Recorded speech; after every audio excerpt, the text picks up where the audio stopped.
30 seconds.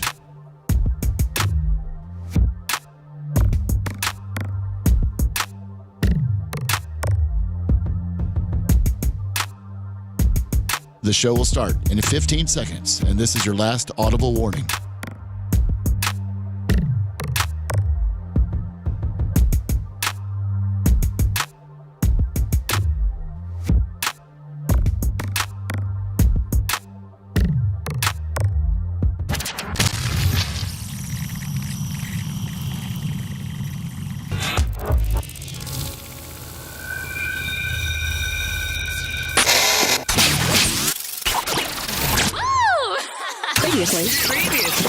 Previously on the Bubba the Love Sponge show. The whole franchise. See, that's why you don't hire him, because he is so toxic. No matter how good he could be, do you really want that toxic person on your team? And I say no. Who wants that distraction? I don't care if he catches 2 touchdowns. If he destroys the whole soul of the team. I think that's what Cox said in 2014. Wow. You're listening to the Bubba the Love Sponge show. Broadcast rights for the Bubba the Love Sponge show have been granted to this station by the Bubba Radio Network and is intended solely for the enjoyment of our listening audience. Any rebroadcast, retransmission, or other use of this production without the express written consent of the Bubba Radio Network is prohibited.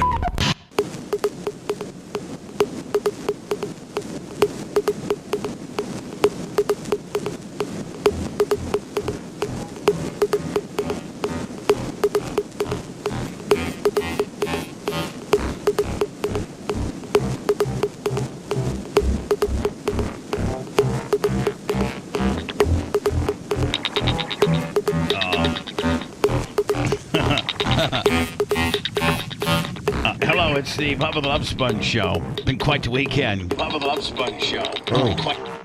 Where's that coming from? We were told, sorry, Bubba Army was down and I was listening to it. Hold on, we were told, sorry, Bubba Army was down and I was listening to it. Yeah, sorry about that. Have you ever tried to be on the other end of one of your conversations? I mean, I'm saying, have you ever tried to be on the other end of one of your explanations? It's horrible. I apologize. It's really, I know I'm a prick. I'm hard to work for. People quit. People resign. People get fired. But my Lord, I mean, Lummy, I'm only as good as, the question that I ask, and I'm asking a technical question, and your answer is, Bubba Army, we're sorry. I'm off. I think we're sorry. Well, you speak Lummy. Well, I mean, I know. That was a tough one, though. I'm sorry.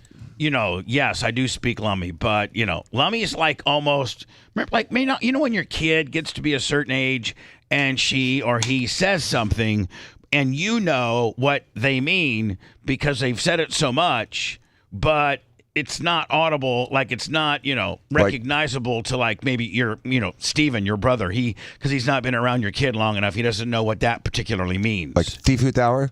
Yeah. So if little Danny went with Steve and Krista to dinner and he says, I went to Thiefhoot Tower, like Steve would be like, huh? I went to Thiefhoot Tower. And that's a grown kid. I'm talking about when your kid's like 2 and stuff, anyway. So, welcome to the Bubba the Love Sponge show. A day before my birthday, and I got. Do you want presents tomorrow? No, I do not. Okay. Which I know this does not bug you at all. I just wanted to know what the expectations are. Yeah, here's what I would like. Envelopes. No, nothing. Coatings for the last 25. Cash App. What's that, Lemmy? I'm sorry. Coatings for the last 25 on the Cash App. Cash App. Yeah. By the way, I have an actual meeting. By the way, today is Big Gulp's birthday. Oh, happy birthday, Big Gulp. Happy birthday, Big Gulp. Thank you, Will, for the heads up on that deal. Yeah, send us our money in her honor. Yeah. Can I say something that has nothing to do with anything, but it's just a comment that's positive? The way the video is now, we're all looking to the middle towards each other. It looks natural instead of looking off camera. Like sometimes, like Lummy should be in the bottom right corner. Hold on, are you talking about the live shot right now? Yeah, okay. it looks conjoined. It looks like it belongs together. Like we're not like looking off the screen. We're looking almost like at each other on the screen. It's so you're saying like that 4 box the Right. 4-box tile might make us look better than the 5-box tile. Is that what you're Well, trying to the say? way they were, not necessarily the 5-box is bad. Another way, It's Dan, just for Dan just to get a little zib in there. You know what I'm saying? No, what I'm saying is like like to get me on the the bottom zibs. left is good. Bob and Lummy and Seth on the right hand, either above each other or whatever order that is good because they're both looking towards the center. It looks better as a photo or as a Man, video. Dan, we got so many other things to talk about know, today, but I and like you're it trying today. to give me the logistics of how the video looks today. He's just letting you know, as a doctor, it's aesthetically pleasing. Exactly. Oh, And okay. Seth's camera is dead on today. You look beautiful, Seth. Thank with you, those Dan. big, It's thick locks of hair. About time. Big, thick locks of hair. Well, let's not go too far. I mean, awesome. there comes a certain point where everybody knows we're BSing here. When you say Seth's, Look at those. Look at that hair, man. He's locks got of amazing hair. hair today. It's all over the place. Yeah. It's just huge. He's It's got doing big hair. okay. It's doing That good. looks great. So much has happened since Friday, which is going to I'm going to lay out. I'm going to completely go through the whole timeline today, and we're probably not as prepared as we started digging into it, and that is the Anna resignation / firing for Friday. It went down about I don't know, maybe. I don't Between know. 1:30 and 2:30. Yeah, I don't know know what- exactly what time it went. Well, Based on text. so I actually consoled Tom Bean. Consoled, like made him feel better? No, I'm not. I'm sorry. Consultant. Oh, okay. I reached out and gave them the scenario and asked for their opinion. Larry Plummer, Tom Bean, my sister, and Dan. I spoke to before I pulled the trigger on this and explained what had happened and their opinion of what they would do if this was one of their employees. And again, a manager, Larry Plummer has to manage 40 men at the Warsaw Park Department, right? I mean, that's managing some people dealing with some nonsense. He's had theft. He's had defection. He's had. Have we had theft and defection? Oh yeah. Oh yeah, we have. Steamy. I mean, well, hold on. I mean, let's not. Oh, sorry. The biggest theft, the biggest caper of theft ever at the BRN. I mean, every day that we come in here and try to grind on the microphone, we're paying for, and that is the ripping off of the Hogan sex tape. Yes. I mean, that's the beginning. But this is a new one, Bubba. This is. Yeah. You don't look as shady in this one. No, I don't think you did anything wrong here, Bubba. no, I Can't be faulted. Yeah, no. You just look like a confused business owner during this one. But here's the deal. I think I've been reading the Facebook. By the way, everybody who got unblocked from Facebook, and I'm starting the unblocking of the Twitter process. But everybody that's been unblocked, you can thank Seth Kushner for that, because I was talking to Seth on Saturday. He was like, we read the comments. I my God, I think there's over 1,000 when I posted Anna's, the resignation or the letting go of Anna on Facebook. I think Seth, that's up to over 1,000. Is it? Yeah. I've just been looking at Twitter, and last night Bubba, unsavory character, tweeted. He's like, I'm seeing Bubba's tweets, and I shouldn't be seeing these because I'm blocked. Somebody needs to do something, and I was like, hey, Bubba unblocked everybody. So I was like, enjoy freedom. Here's the thing. So Seth, I'm talking to Seth about all these comments, and I'm really pretty mad on a lot of them. So I'm like, Dude, somebody said send Hamas after me, Bubba. Yeah, I mean, there's I a know. lot Oh, of come on. no, for real. Yeah. Somebody Yes. actually said, send Hamas after Seth. Did they include your address? No. They're just being a dick. So Seth, of all people, Johnny Snowflake, I don't like to read. He said, Sponjo, I think that you need to stop blocking these people and just let it eat. Let the hate eat. Let the supporting of what you did eat. Just lean into it. Just let it eat. It'll help the algorithm, Sponjo. And so I went and deleted. I went and unblocked everybody on Facebook which is, by the way, our Facebook is at the Bubba Army. And how many was that, you think? It was like over 4,000. Well, wait, you had 4,000 people blocked? I've had it since 15. Oh, my God. I mean, blocked 5, 6 a day. How long did it take you to do that? I didn't think it was 4,000, Bubba. I just thought it was like 20 people that you I blocked. did too. 50 maybe. No. There's a lot. And then- 4,000? and Wow, then- you just doubled your followers. And they had listen. Facebook had an easy way, like to do an all, a mass unblocking? but X, I have 2,700 on X. Oh, God. And I'm down to 1,900, but you have to hit them individually. Oh, God. And I can't now figure, like, it won't bring me back up that menu. So when I do find out how to unblock everybody on X, and I'm talking about like from the obuses to the people that hate me, I'm going to unblock you. Now you're going to start blocking people again? Maybe. I mean, some So people enjoy say, it while you can. I mean, listen. I'm not gonna block. I'm not gonna be nearly as sensitive to blocking as I used to be. I'll let you get a couple singers in, but if you're just like, there's still people that cross the line, Right. But I just wanted, as far as people that were upset that you want to give everybody a clean slate. And if you cross the line from this point forward, you were at least given a clean slate, right? Well, what happens is, Bubba, like if you block somebody, then they go over to Instagram and they're like, Bubba's blocking people, watch out. And then I see that comment, and then they go over to Twitter, they're like, hey Seth, Bubba blocked me. Can you please help me? Can you please help me? I'm like, I got adults begging me to get unblocked. I was like, let's just. And here's what I understand: if what you said pissed me off so bad that you got blocked, why are you a little bitch then? And you go to a couple other places that you're not blocked and beg to be unblocked. Doesn't that look a little bitchy in the fact that you said something that warranted a block? And so that should, you should at that point be like, screw Bubba, he blocked me. Screw him. I could care less. Right. Reason why I talked some crap about him. Fat ass, can't keep anybody. Anna's the best. Like, what the hell is he thinking? He's a bull. I mean, God, the things that I've seen that I'm a bully and that I'm narcissistic and that I sabotage everything in my career. Anytime that anything is going good, I sabotage it and I'm a loser. And that, you've seen it coming for the past 3 or 4 weeks. I being mean to Anna, and she. Listen. Let me just start right here by saying one thing. It's you. I don't owe, just like 103.1 in Fort Walton Beach, or 101 in Ocala, or 103.1 in Orlando, or AM 820 in Tampa, or our stations in Phoenix. Like, we were on a station for 13 years in Charleston and got completely yanked off. Much. We got as yanked off as Anna did on Friday. By a radio station, and I took the high road and was like, it's their station. I'm not entitled to be their morning man. It's their decision. It's not my sandbox. And so I took you guys all. I mean, I think most of you are here. Maybe Seth wasn't, but I took a very high road approach. I'm like, listen, they've changed directions. They're doing something different. We hope that if you live in Charleston, you want to listen to some good rock music. 98 Rock is the station to listen to.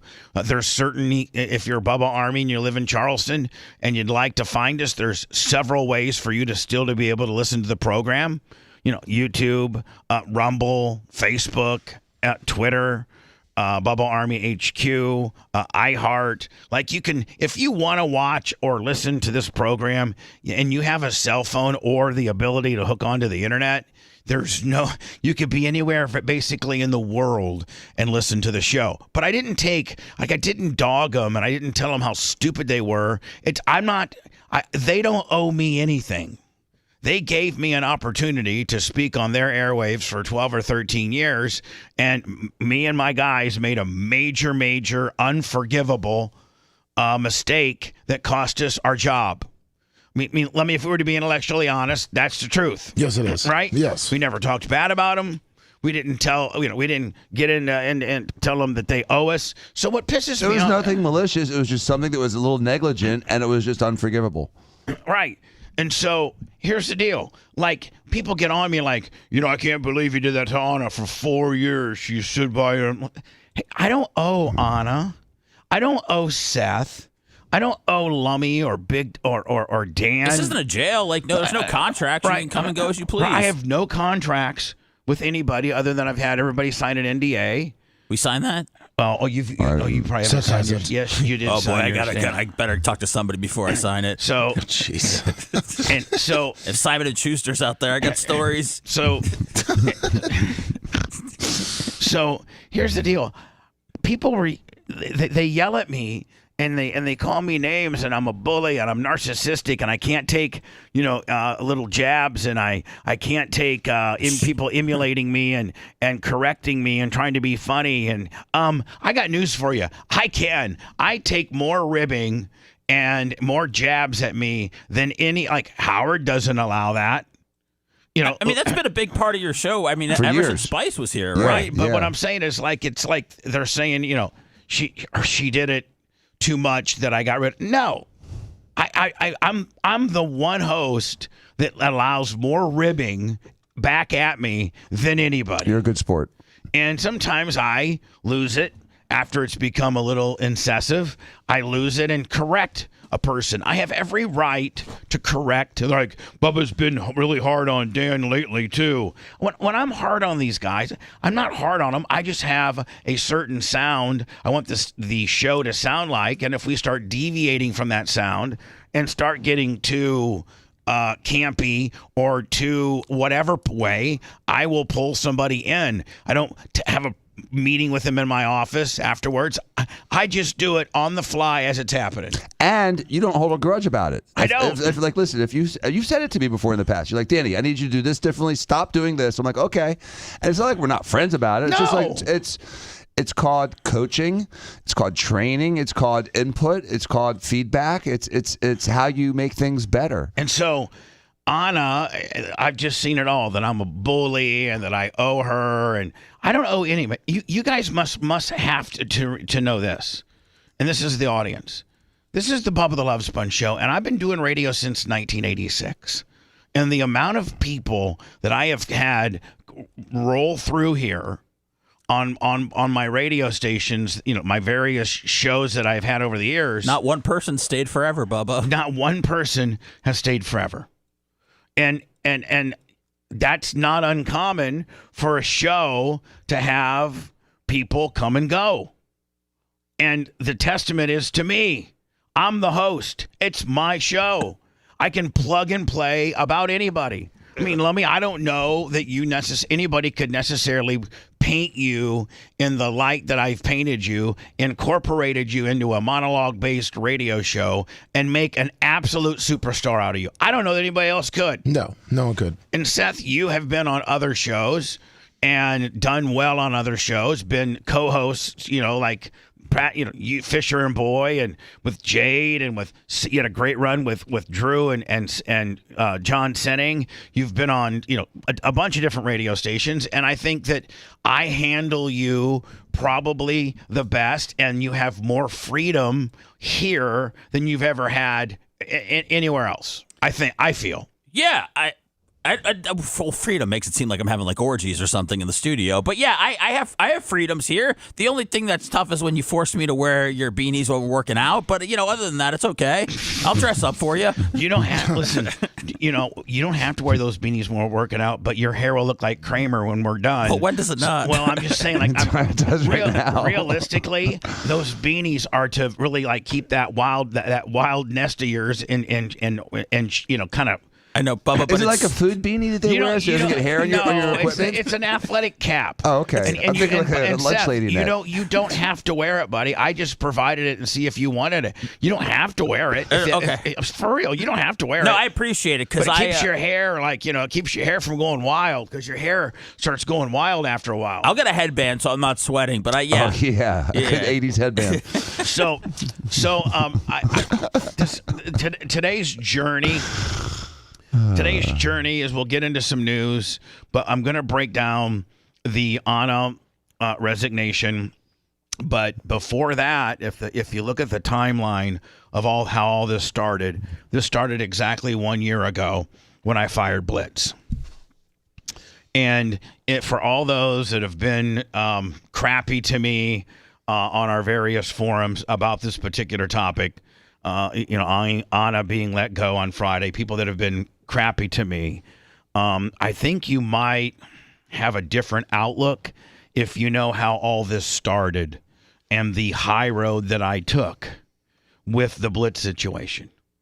This right now at 6:19 on Monday, April 22nd, is the first time that I've even scratched that topic's surface. You said you were never going to talk about it. Well, out of respect to Anna, I should have probably put a caveat to that by saying I'll never talk about it while Anna's working here. Okay. Because it all goes back to that. And it's just, if you knew the truth on what I've put up with and what I've tolerated, and then what Anna did. Which had nothing to do with Seth or anything you've been talking to her about for the last 4 weeks. Nope, she did. That's what I think people don't understand. What happened to Anna, and I can objectively say this, had absolutely nothing to do with your daily corrections or your feedback or anything that you've said to her over the last month. It had zero to do with that. And so I'm going to get into all that today. That's what the show might be a little bit. We might get into the Trump stuff. We might get into a few other things here and there. Are we going to run through your Twitter? It just won't feel like a show unless we go through. Probably 30 minutes to Twitter. Probably, I mean, you had 2-3 days, Bubba, so what's that, like 170 tweets? No, I was really, let me tell you, I didn't do a lot. Oh, you didn't? I mean, I think we did 138,000 impressions each day, continuing our impression, Well, the tweet about Anna was enough to avalanche. take a couple of days off after you put that one up. As a matter of fact, That traction? Yeah. Friday at about what? What time did those things get sent up? I started around 2:30, 3 Yeah, it was o'clock. about 3 o'clock. I put up. Listen. I need to get into words because I posted at. Let me tell me what time. The exact time on Facebook and on you here. I think here's this Facebook. No. Let me see. This is X. Yeah, there's X. Let me go. I'm looking at X right now. Bubba, people want to know if she blatantly disrespected Suits. No. 411 on Twitter. All right, so it was probably relatively thereafter on Facebook. So like about 4:11 or so, and it was after because I asked her to provide me her letter of resignation. And after she sent it to me, it was such a self-grandizing, I said, you know what? I'll come up with one that's short and concise. Was hers long? Oh, yeah. I mean, it was ridiculous. It was not a resignation letter, Dan. It was a plea. It was a plea. Is it worth reading? Maybe. Sounds entertaining. Maybe. We got a lot of time today. Jay coming in today, too? Yes, sir. Perfect. Hey, Jay could sit down right by you now. Mm-hmm. You don't have to be couched up, Willie. Oh, yeah, you can be my boyfriend next to me. So, listen, we do have an opening. I don't know. It's one that filled with, I don't know that Mike. I call that Mike 1, 2, 3, Mike 4. I don't know that Mike 4 needs to be filled all the time, and I'm looking for somebody full time, or we just have fun with Mike 4. There you go. Have here's what I was thinking. Have Gene Lasker in once a month. How about that? Have Brandy Love in once a month. Nice. Maybe have Kevin in, once a month. Just maybe have, my sister. I actually talked to my sister. She's like, I'd come in once a month. Are the rumors true about more Babyface? Maybe. I mean, if he may, I don't know. Because that's really sending people over the edge, Bubba. Especially Dr. Dad. If you want a deep dive into the Bubba the Love Sponge show from the past, go to BubbaArmyHQ.com. We'll be back after these words.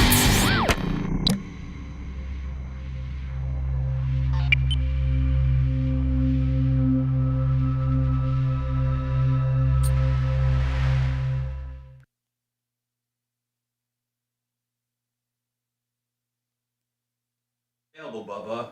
Cash got freed up, salary cap. I know how That's it the works. first. That's the first Off thing the he salary cap.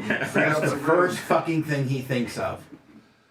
I thought of 150 million other things before that, Bubba. I'll tell you that. It's been a weekend of fucking thinking. A weekend of my wife going, what's wrong? What's wrong? What's wrong? I don't know. Hamas wants to fucking kill me because Otto left. That's what's wrong. Okay, sorry I triggered. I think we just triggered him. Cat, good morning. Let me. Did we just trigger him? I think we just triggered him. Hours. Did he just leave? I don't know. Rudy from Florida. Funny. Yoko Anna.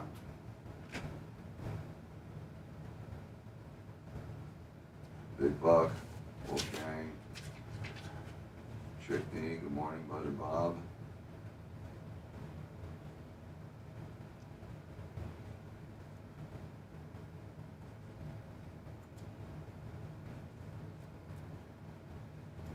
There's two tabs, 2021 and 2022. Okay.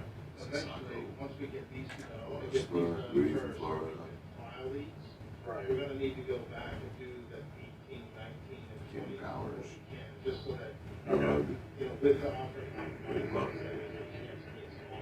right. That's not as imperative right now as these two. Okay, right, we gotta get these filed. So you can just file, yeah. So we can do it. Right. And, because there's quite a bit of expenses, they're not, they give us like 90 in the back. Okay. So these red ones, these are just the old. Yeah, yeah. So you don't need those? No, because there's another. There's an actual charge associated with that. Right, there's a credit for it. So they take the old authorization, then they credit it back. That's all those. Once you get on the payment plan, Scott. they'll be super cool. What's up, Good Lips?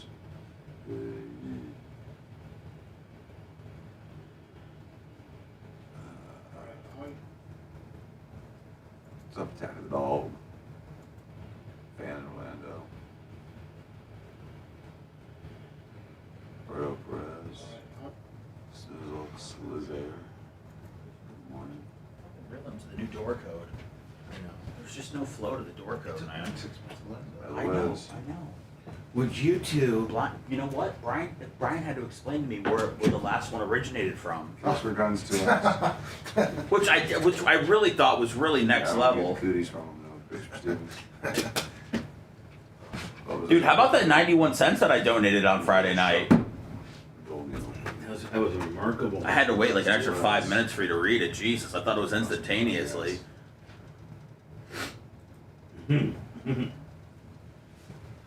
Oh, damn. What's good, Poppy? You need a little deep dive there? Yeah, go ahead. Oh, yeah. What's up? Oh, tension. Big Greasy. Tension. This is what I have to do because, I could be next. I got to keep my job. That was fun. Chip Jones. Shit, I'm a dick and I steal. I got a lot of things. I got a lot of shit going against me. All right, get him, Sponjo. He's a dick and he steals. I'm a dick and I steal. Pins, Post-its. Post-its. Oh, I get the Post-its are over there. I got them on the bar, the high side. All right. The high side. Oh, that's for your card operation. Music Media. Yeah. What's up? It took me a couple weeks to get the cards out. Merch Crick fucking nailed it though. Tim Lambo. Yeah. She's so good at shipping, and it's really like people don't know how annoying that is. How tedious it is to ship I stuff. always want to try a straight metal razor edge. I always want to try that. Like a fucking real cowboy. That bitch. Like, I'm gonna qualify for Barber 2035. That's pretty funny. Hey Berto, I got your package, buddy. Wherever you are, I'm right here waiting for you. Max lives in storage shed. So this is like AD instead of BC now. We're gonna get into the Yeah, Blitz stuff, guys. yeah. Pull up a fucking carpet square. Call out of work today. Fire up an indica. Watch basketball highlights and just let Bubba take you down the story. Sit on your prayer. What up, Ellen Close? Chill on your prayer rug. Hey, you know what? I'm happy today because I'm fucking here to fucking help fucking Sponjo get through the show. It's been a negative weekend and we're a personal.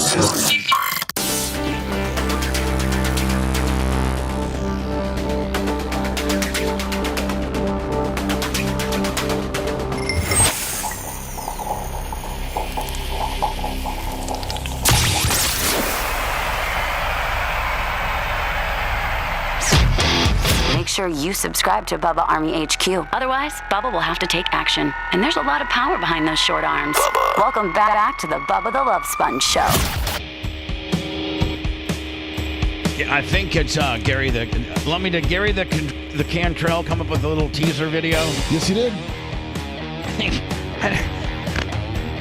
He's working on it Friday. He was just watching. When you work here, it's awesome. It really is until it's not, and then it just avalanches you. You're like, now there's best of videos that you're running about discussing my firing. Well, I mean, I didn't know that you were ever going to talk about the Blitz stuff, and so I was watching 199 and heard you reference that, and I go, I got to call him tomorrow to find out if that's what he means. And then Gary Cantrell took it as that's what you meant, and then he got right on this. Yeah. Well, so this has been running on all of our various social media forums.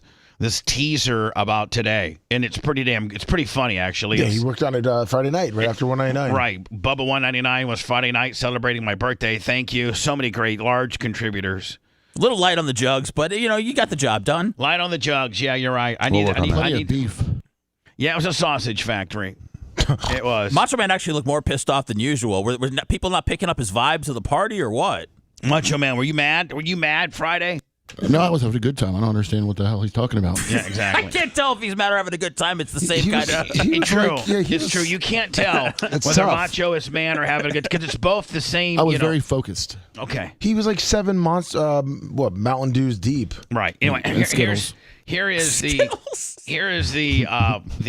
best of video that Gary Cantrell made for us, and we ran Saturday and Sunday leading up to today. This Monday, I will tell you this. I'm not going to talk about it tonight on Bubba 199, but I will address it in its entirety on Monday's show. And when I say I can discuss it, I'm going to discuss it in its entirety. 2 facets to talk about. There's 2 things to talk about Monday. Man, Lummy, they really got us jobbed out on this feed. I mean, you want to talk about jobbed out on a feed? My God, I'm the size of a postage stamp. You're the same size, and we got a big, huge box for merch trick. And then we got Macho Man, who's got the biggest screen of all. Macho's got half. But if you're scared of Twitch on a Friday night, you want to have the hot bods out, and you want to have. Well, Creeds and Travis is. You've told me before that you want to be as small as possible for 199. You said you want to focus in on everything else.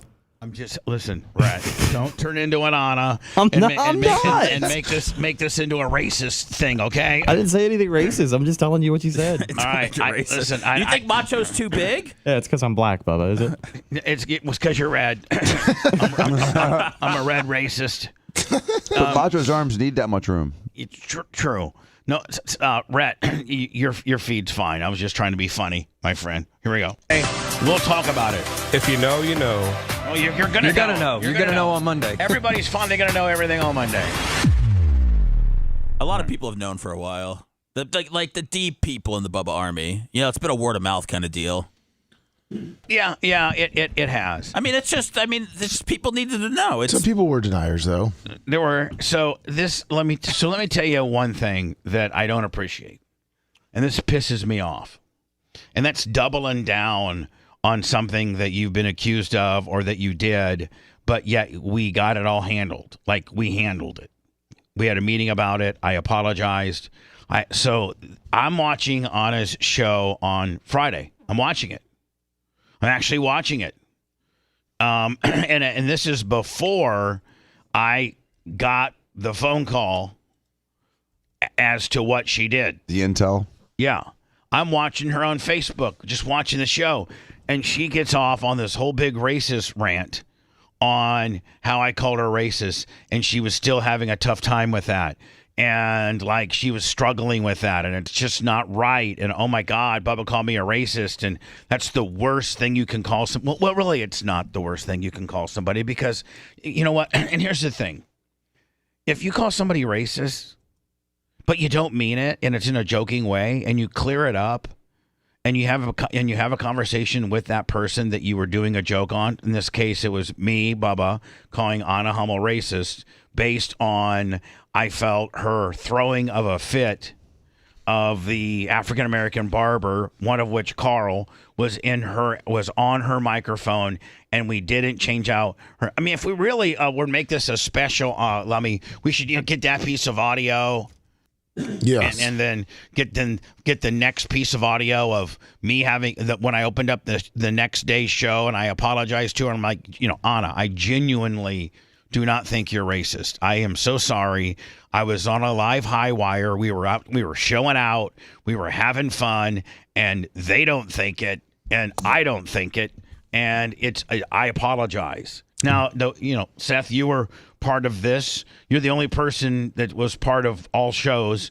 The pigmentation show where I made that proclamation, and then you're also part of the show when I apologized to her. Yes. And so, was it that big of a deal? Yes, because Anna and I before we recorded Two Live Jew on Thursday, her and I were talking, and she had a breakdown about it, and because I was telling her, I was like, these guys don't think you're racist, and I was like, even if they did, I was like, they don't care, and she's like, that's what. But she goes, that's what flips me out is that she is she's that weak and that sensitive and wants to be that much of a martyr on a very much non-event. Well, she thought that if she goes down there for Juneteenth, that everybody's going to single her out as the racist girl. So then don't go. So she was freaking out about that. So, we had a conversation for, I don't know, maybe 30, 45 minutes before we started the podcast that day. And it's just saying it affected her. But I also know that Anna's been accused of being racist before when she worked at Cox because of some things that she was tweeting. So I could see why it might be a thing for her. But she was having a very, very hard time. And I've seen Anna, and, she's been through it, and she's strong and resilient. But that really got to her. Beach Meadow Detectives, $10 on the super chat. Thank you. I need to look at PayPal. But don't you think that I had covered? I mean, I did everything I could in my ability to let her know that I was sorry for that, and that's not a thing. Nobody thinks that, including the two people we had in the studio that you would think would be mad at. They don't care. We don't care. It's a live break that got away from me, and we're not catching any. There's no groups on Twitter that are sending messages to our advertisers about Anna Hummel. Like, there was no blowback on it at all. It was me being a blowhard saying it. And apologizing for it. And, listen, she got in trouble at Cox because there was blowback on what she had said.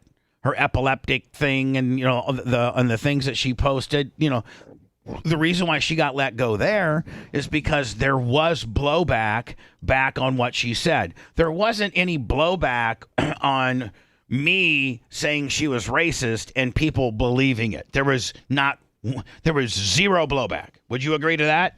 I would. She said people were reaching out to her again, so I don't know what that means. Okay. I don't know what. I'm just letting you know. I'm just giving you the deets. John Kostika, right here, Lummy, right when we need it the most. $50 on the PayPal. What I'm saying, Seth. Thank you. PayPal and Venmo at the Bubba Army. John Kostika was catching strays this weekend. What I'm saying, Seth. Yes. Is after I called her racist. Did I or did I not apologize to her? No, you did. Okay, now hold on. We're just going to go down this timeline.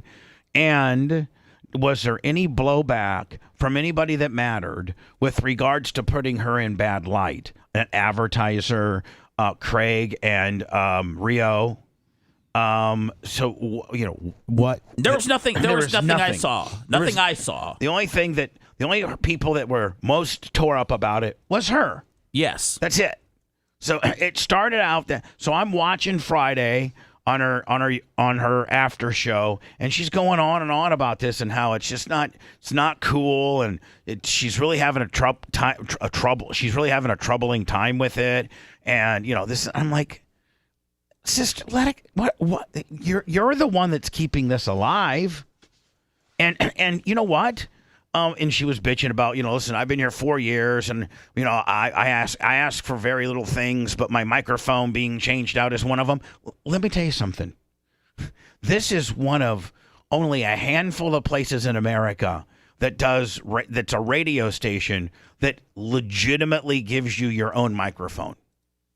Everybody else, every place that Seth, Rhett, Macho Man, people that have been in radio, every other place that you've been in radio, there's a microphone and everybody uses it. The morning show uses it. The midday show uses it. The afternoon drive show uses it. If there is a night show, they use it. There's any brokered weekend shows, they use it. Oh, I showed up with Clorox every day when I worked at the Bone. So, you have a microphone that I am nice enough to provide for you, and these microphones are $500 or $600. Oh, yeah. And so, well, Dan, yours is more because you had gold plated, and then Federal Express. I helped with the mics too. I mean, I know how much they cost. We bought several of them together. Exactly. They're $500 mics. Right. Dan has purchased, a handful of mics with me so that everybody can have their own mic. She actually tried to get you on the technicality that Dan bought her microphone and not you. Yeah. Oh, really? Yeah. Like we really know Dan But it's Bubba's microphone. I bought it for Bubba for her to use. Right. And I even said when I got it, I'm like, listen, this mic stays here, MFers. This is for you to use, but if you skate for some reason or get canned, the mic stays here. And I made that clear when I bought it because it's really for Bubba. I don't know. I mean, I've probably bought 12 mics, and Dan's probably bought 6.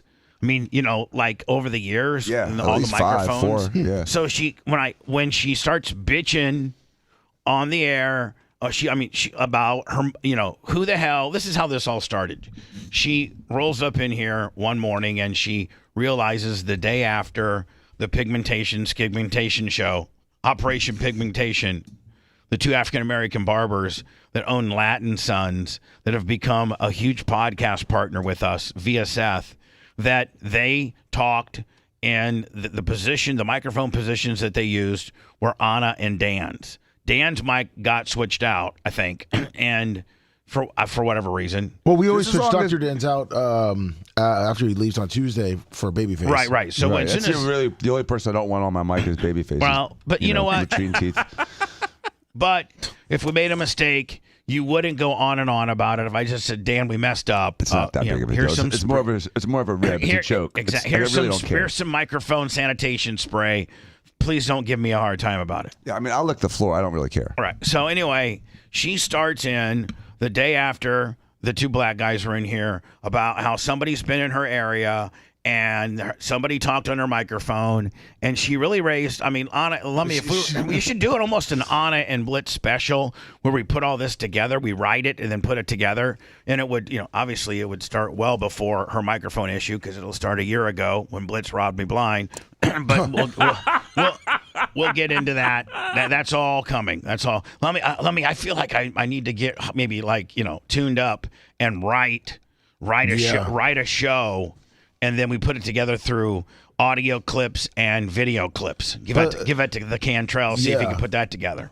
Brian in chat said he's happy that he changes out because he doesn't want to smell camels the whole time. Yeah, exactly. A little shot back at you, Dr. Dan. I never did.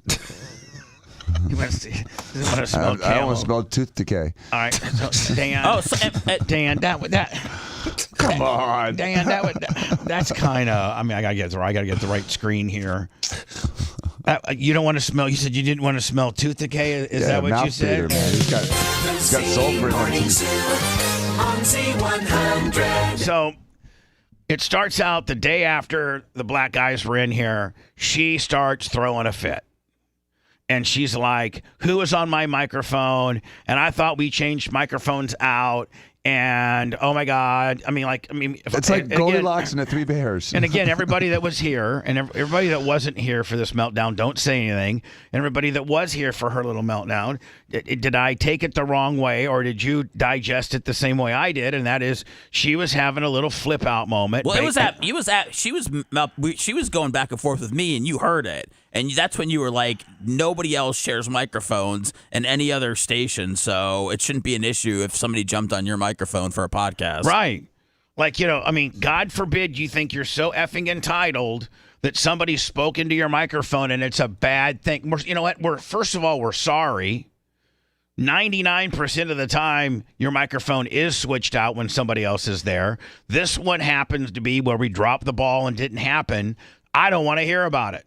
I, as the boss here, don't want to hear about you being a prima donna bitching about somebody talking on your microphone. I, of all people, allow, and one of the reasons I built my own studio and then build a backup FM is so that I never had to have anybody sit here and do a show and run my controls and touch my board. But you know what? I've lightened up on that in lieu of putting together some, I don't allow that because I want to. I allow it because it's a necessary evil to be able to produce additional content, to be able to, continue to feed our business. So me taking a step back and saying, hey, don't be, people, Lummy, you run my board. Yes. Anna runs my board. Seth runs my board. No, you've done shows behind you. I have, but now I don't. You don't like running the board? Is it stressful? I don't want to be anywhere over there. I just go over there. I turn the thermostat down. I take a pen and some sticky notes, and then I'm gone. Okay, all right. I use it like it's an office supply closet more so than I do like the pilot's chair. Appreciate it. Beach metal detective. So basically, $10. you're flying the plane from where the flight attendants hang out. Yes. And every once in a while, you're going up there making a few adjustments, and then going back behind where the drink service is. Pretty much, yeah. I mean, I could do both. But I mean, I have let my guard down more than anybody with regards to allowing somebody in my personal space. So this is how this all started. She's all mad because of Carl, the African American guy, being in her space, and she has. Am I kind of right? She kind of has a mini prima donna, throw a little bitch fit. I mean, she was wiping it down like Ebola virus was going on. But the thing that and I know we're all hypocrites, but the thing that I couldn't get over is that, Craig the barber had spoken to her microphone 16 hours prior, but she'll go to her taekwondo and roll around with strangers and stuff, and that's cool. But a guy can't talk to a microphone. Right, guy can't talk to a microphone, but you can literally be flesh on flesh, sweat, getting on sweat. Yeah, and somebody's mound is choking you out. Yeah, somebody's got, and that's cool. Their crotch around your face, exactly. As they're squeezing their thighs against your head. So that started this, and then it gets rolled back to. She, no. You know what? I think, did she call me before that, or did she call me after that? About the cleaning of the mics? No, about me calling her racist. She called you on. Tuesday. On Tuesday. Yes. When did she bitch? No, I'm sorry. She called you on Wednesday, Bubba. Okay, but she bitched about her microphone on Monday. Did she not? Last Tuesday. Yeah, it was a week before. All right, so. This all started out first when Craig from Operation Pigmentation podcast that was Carl. That Seth puts on. What's that? Was it Carl? He goes by Carl. Yes. Okay, I think you said Craig. I don't know which. I'm getting confused. It's Craig. He doesn't go by Carl. Larry. It's just Bubba. They know at the weed shop. They know him as Lawrence. Oh, Lawrence, third name? Larry. Yeah, it's a lot. It's a lot, Dan. It's Craig. Very confusing. You have to have aliases when you're moving. When you're an African American mover, and shaker on the South Side, you don't have one name. No, right? Exactly. Right. You got 3 names and 2 ID cards. Right. Exactly.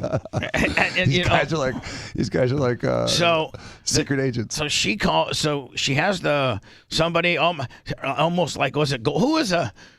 What was Goldilocks and the 3 bears? Yes. Someone's been sitting in my chair. Right. So she has her Goldilocks moment on Tuesday, and that is, who's been talking into my mic? Oh my God, I have my own mic. Why didn't you switch it out? I'm an entitled bitch. Then I have to. Really, and she just won't let it go. I'm like, stop. Stop giving me a bunch of crap. Do you know how many people I have to manage here? I have to be the coach, the owner, the general manager, the bus driver, the quarterback. I mean, you know what I'm saying? I got to be it all around here. And I don't need you throwing a fit over something that doesn't matter. Take some Lysol or listen, I actually have microphone sterilizer that you're supposed to, you can spray on. You can spray on. Yeah, really? There's such a thing? Yes, right here. And you spray it on the wind mic, the wind screen, and it's got like kind of an alcohol smell to it, and it sterilizes what I just sprayed. And so, if you got a big deal about it, let me spray it on your mic. Doesn't matter that some black guy was talking on your microphone. Get over it. That's how it starts. Then the next day, I'm literally laying in bed. It's like 2:00. I got all my work done. I had Tom Bean meeting that day. And Lummy, I was laying in bed because I was going to come back over here to the studio and work out about 4:30. Yeah. And I was kind of, to be honest with you, I was, doing my Twitter deal. Just tweeting up a storm. In fact, ladies and gentlemen, that's all you really need to follow is my Twitter. You don't even have to follow CBS News or anything like that. I'll give it all to you. You get everything. From kids fighting to transphobia to the Ukraine to Israel to Hamas. A slice of the world. Joe Biden. A lot of the tweets you might have to do a deep dive to see if they're actually true or not. But, Bubba lets you decide whether it's real or not. That's what's great about his Twitter. Did you see that one? And it's very true, where this guy from Seattle was talking to what he thought was a mom. Oh yeah. In a Grady Judd type promotion, he had the Seattle police force had pedophilia and sex trafficking and human trafficking is so bad in Seattle that they've had to have their own little they have a task force that does nothing but constantly trying to get a hold of these pedophiles. Well, this pedophile, and this is on my Twitter. Yes, it is. Is at the Bubba Army, which we will go through. Here maybe next to break this Anna thing up. It's really a Seattle Police Department that this bad guy is talking to, this pedo. So this pedo is talking to what he thinks is like a 37-year-old mother. And the 37-year-old mother, he coerces or cuts a deal with the 37-year-old mother to meet her at a hotel with her 7 and 11-year-old, her two daughters. I may be wrong on the ages. Maybe they were 8 and 9, but I think I remember they were 7 and 11 or something to that nature. They was young. Something to that nature. Where I think honest to God, the eldest was 11. I don't know what the youngest was, and he was going to pay her X amount of dollars for him to have sex with both of them, and she stand by and watch. Oh my. Now, really, this is Pat McGovern and the Get Fresh crew working for Grady. It's really not a woman, but this guy, the bad guy, doesn't know that. The bad guy's intentions, and they have him on text, is like, listen, I'm coming to a hotel room to have sex with your 7 and 11-year-olds for X amount of dollars while you look out. Now, these cops, they're just not going to let you say that one time. You know what I'm saying? So when they go to the judge, Dan, or when they go to the district attorney, or when the state tries them, they just have it one time. These detectives are trained to make sure that they say, so now listen, Jose, don't forget, my daughters are 7 and 11. You remember? Okay, are you from? Okay, and that I'm charging you $250 for what? And I think that you've said that what do you want to do to these two? I like to have intercourse with both of them. Okay, just so that we're clear, so that these detectives, they're trying to build their case. But if it's just one fleeting, text exchange, Dan, that's so strong. It was confusing. It didn't mean that. Right. But when the detectives have gone back and laid it out 4 times, saying, "Listen, Jimmy, okay, boom, boom, boom, boom." That's none of these are just flim-flammily. They lock them in. Like this guy that shows up to this hotel, he knows what he's showing up to have sex with a 7 and 11-year-old. Period. Yes. This hasn't been mentioned one time on a text exchange. This has been mentioned 10 times. So they show up. So the cops are inside the hotel room, and he's outside the hotel room. And what they were going to do, as soon as he knocks on the door, they were going to open it up, then grab him, and throw him down on the bed, and and handcuff him, read him his rights, see if he wanted to talk. But obviously they had that chat log right there in the whole 9 yards. Well, they open the door up, and he has a gun displayed and gets 1 round off and grazes a Seattle Police Department guy. I sent you the tweet. And it is... They blow him away. Dumb question. So was his intention to kill the people? Or was his intention to have sex and he smelled something funny? I think his intention was just to have a gun with him for his personal protection in case this was some bad guys. But he had his hand in on his gun right when they opened it. Oh yeah. He when he had Dan. It wasn't like when they opened the door up. He had to get take his backpack off and unzip it and find his gun. He like Seth said, he had his gun in almost in his inside of his vest or inside with his hand on the gun and squeezed off one round before the boys showed him the good news. And what a boy, Seth, crappy hotel. did they show him the good news or what? You know, I've been seeing a lot of people get blown away lately thanks to, body cam footage, and this guy gets blown away the most of anything I've seen recently. You're right. This guy might be, blown away of the year award. Oh, yeah. Yeah. So you can see. Hold on. There you go. You can see, Dan, this is a gun. Wow. This is a gun. Am I right? Yeah. Sure does And look so like it. when a cop is just trying to grab you, bring you into the hotel room to handcuff you because you've showed up to room 402 under the pretenses of what they've already, established you're going to do, and you pull out a gun, I mean, it's hold on. Boom. And it ain't like he kept that gun in his vest. He pulls it out.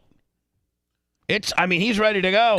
Is it what you would call cocked and locked? Probably. Oh, boy. At least chambered. They call that chambered. Well, cocked and locked was when they used to use 45s.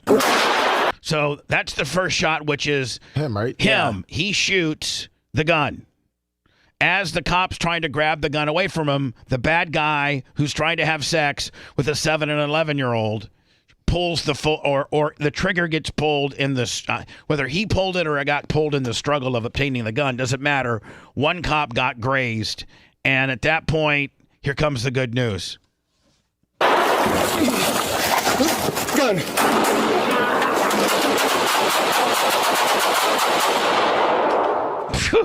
Jeez. F around and find out, bitch. Yeah. That's probably the best case scenario for a guy looking to bang kids in front of their mom. You know what? You're probably right. Yeah. He died probably a very quick and sudden death. And a guy that's wired to want to touch kids, a guy that's wired that he's already in however long the correspondence, whether it was a week, whether it was a day, whether it was a month, setting up and arranging to meet a mom to have sex with her 7 and 11-year-olds. This is probably at the end of the day society's best result for you. I mean, not only for your family, but for you too. Because you don't want to go on the long ass trial and all the explicit texts that you said you were going to do to the 7 and 11, and then we have to house you for the next 50 or 60 years because you're probably at this point going to be in prison for the rest of your life. Mm-hmm. This might actually be what's best. This might be a community service. Show up with the intentions to have sex, intercourse with a 7 and 11-year-old, have a gun, and get blown away. It's like we had his trial and everything right there. Right? Yep. Boom. Gun.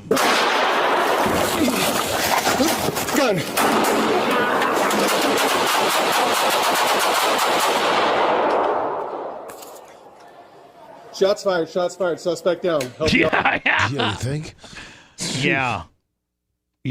So, is that on my Twitter, Lummy? Of course, I got the best of everything on my. Of course you do. On my Twitter, I got some great stuff on my. You wouldn't even have to follow anything. Just follow me.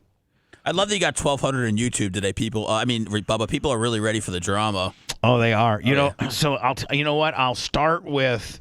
Let me go into words, and I want to. This timeline. Here's what I have to get through. Bubba, again, just to go backwards. Thanks for the interruption. Appreciate it. Bubba, before you go to words, all the stuff you've just talked about had nothing to do with her getting fired. Oh no, nothing. Absolutely nothing. Despite all that stuff, has nothing to do with it.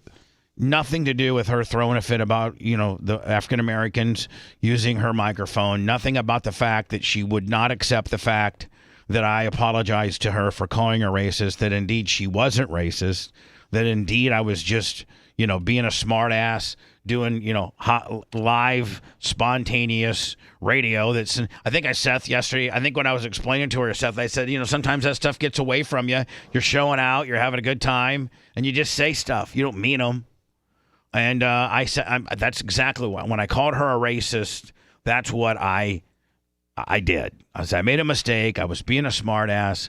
I apologized to her, not only privately when she called me. Last Wednesday, my phone rings. It's her. And she's like, she's very, very, very, very, very bitchy. And I'm like, hello. And she's like, I don't appreciate you calling me a racist. And I immediately denied it because I won't be able to. I couldn't tell you what I said 52 minutes ago, let alone, 3 days ago, especially if it was a fleeting type deal. Now, if I had a whole entire segment about Anna being racist, then I would remember, but not just a fleeter with my homies. But I mean, Seth, we're in here just really ripping it up, having a good time. We're running we run way looser with the homies than we do here on terrestrial radio. Like, we're saying all kinds of stuff. I think so. Yeah. Yeah. Try not to let it run too loose, but yeah. Yeah. It's a good vibe. And so what I said there, and then she says, "Well, I have it on tape that you during the Operation Pigmentation show when you were talking about." Him being on my microphone, you called me a racist, and then you doubled down and said, no, she's really a racist. And I go, Anna, I don't remember saying that, but if I did, I'm sorry. Obviously, I don't think you're a racist, and rather than go on back and forth about it right now over the phone, which I hate talking on the phone, let's address it tomorrow at the start of the show, and I will apologize to you because that's not how I feel. Now, at that point, she's calling me in the capacity of an employee, and I'm talking to her in the capacity of a boss. And when I say, I don't remember, but now that you say and that I said it, then okay, I got it. And I'm sorry. I'm genuinely sorry for that. And, a lot of bosses may just leave the I'm sorry a private matter between you and her because you know that you apologize. You don't have to go any further. Realistically, I didn't have to go any further with it. But I wanted to reiterate the fact live on the air to transparently say, apologize to her genuinely. Because when you say it on the air, that means you're throwing it out for people, for people to consume, and you kind of got to stand by it. So I opened the show up, I think the next day, Lummy, was at a Wednesday or a Thursday of last week. There would have been a Thursday. And I think we could potentially, Lummy, as we're building this, the first thing we probably need to find is me calling her racist. That's how this story opens up. Write that down. All right. But just find the audio me calling her racist. Then find the audio of me opening the next day's show up apologizing. Okay? All right. But Seth's going to love this because he wants to get into this so bad. And I got to go into words. I'm going to leave you hanging. But Lummy, before we even... those aren't parts 1 and 2. Those are actually parts 3 and 4. Because you know how you open up the whole segment with? What? A year ago when I gave Blitz 5 minutes to say goodbye. Oh, yeah. You open up that.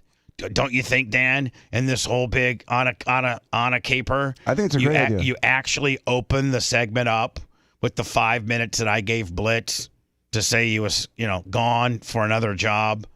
That you open this whole can of worms starts with that. So let me put that down. Got it. What are your 3 things so far? I got the 5 minutes. Slow down and enunciate. Number 1, the 5 minutes you gave Blitz to say goodbye. Right. Find the audio of you calling her a racist, and then the apology from you. There you go. Those are your first 3 parts. And listen, Lummy, I'm not expecting us to have this all put together by tomorrow. This might take a while. Oh, I thought you wanted this all in the next 6.5 minutes. No, Dan, that just shows you how much of a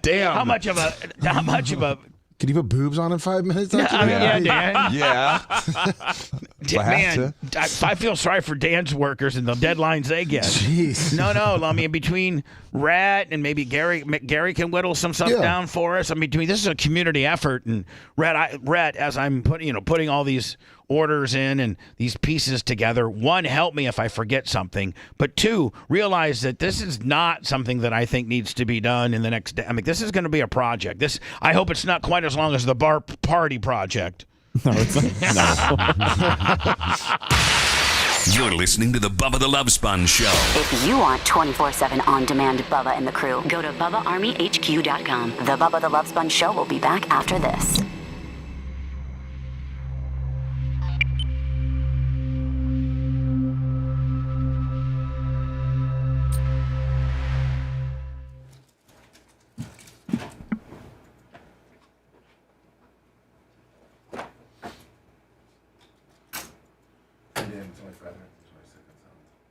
Really? Mark, I got Big Red. So 6 minutes. I know you can't eat. Macho hasn't been able to change it yet. It's only 5:20 now. You joking? No, that's Bubba.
Iggy, I love you.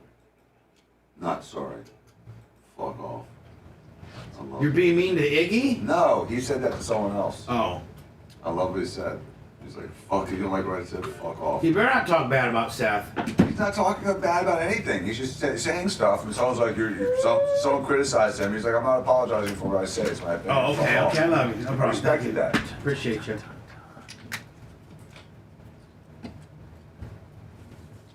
Okay, Gary Dale. Power pig, hello, I'm burning. Yeah, I don't know. By the way, everybody on YouTube, I wasn't criticizing. can you please give me a thumb up? Because this is going to be a thumb up situation. Please, please. So I appreciate you giving me a thumbs up, you know. Please. What's up, Hogan? Stretch. Please, please, please. Please. Give me a thumbs up, Power Pig. Hello, I'm burning. Caviar tacos, good morning. Caviar. It's probably number 4. Oh, I gotta get home.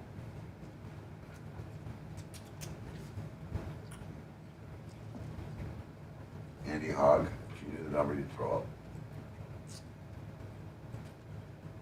Oh yeah, just for today, Caviar. I wanted to make sure that I was, on top of things. This is a verbal combat today.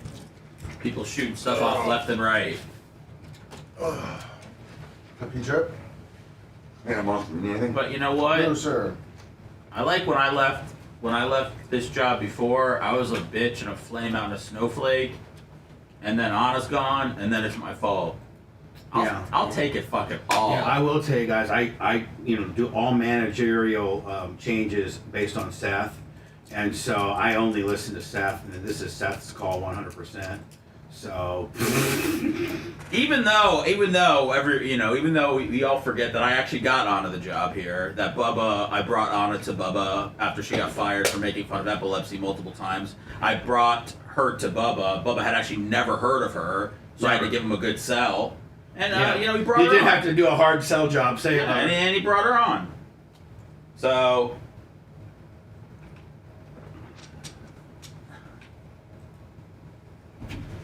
Thank you, Berto. Having problems getting it up today. Everything wasn't cooperating.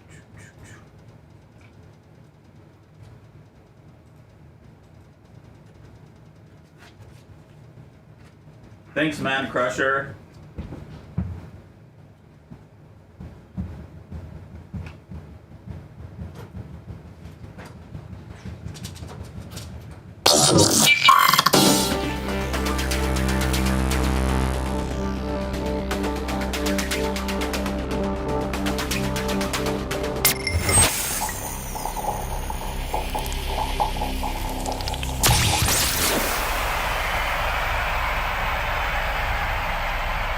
He's a world-class e-cyclist. It's the Bubba the Love Sponge Show.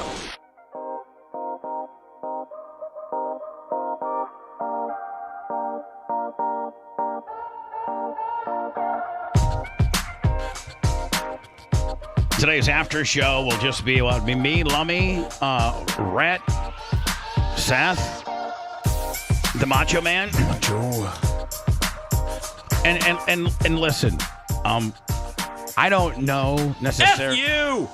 Sorry. Wow, that was an outburst. That was an outburst. Sorry, there's been a lot of outbursts this weekend, and I think I was just internalizing a lot of stuff, Bubba. I didn't get out because I didn't get to lift this weekend with you, so I got a lot of stuff. We lifted Friday, didn't we? Yeah, we did, but now it's now I don't feel all sore again. So you're not. Yeah. But were you sore?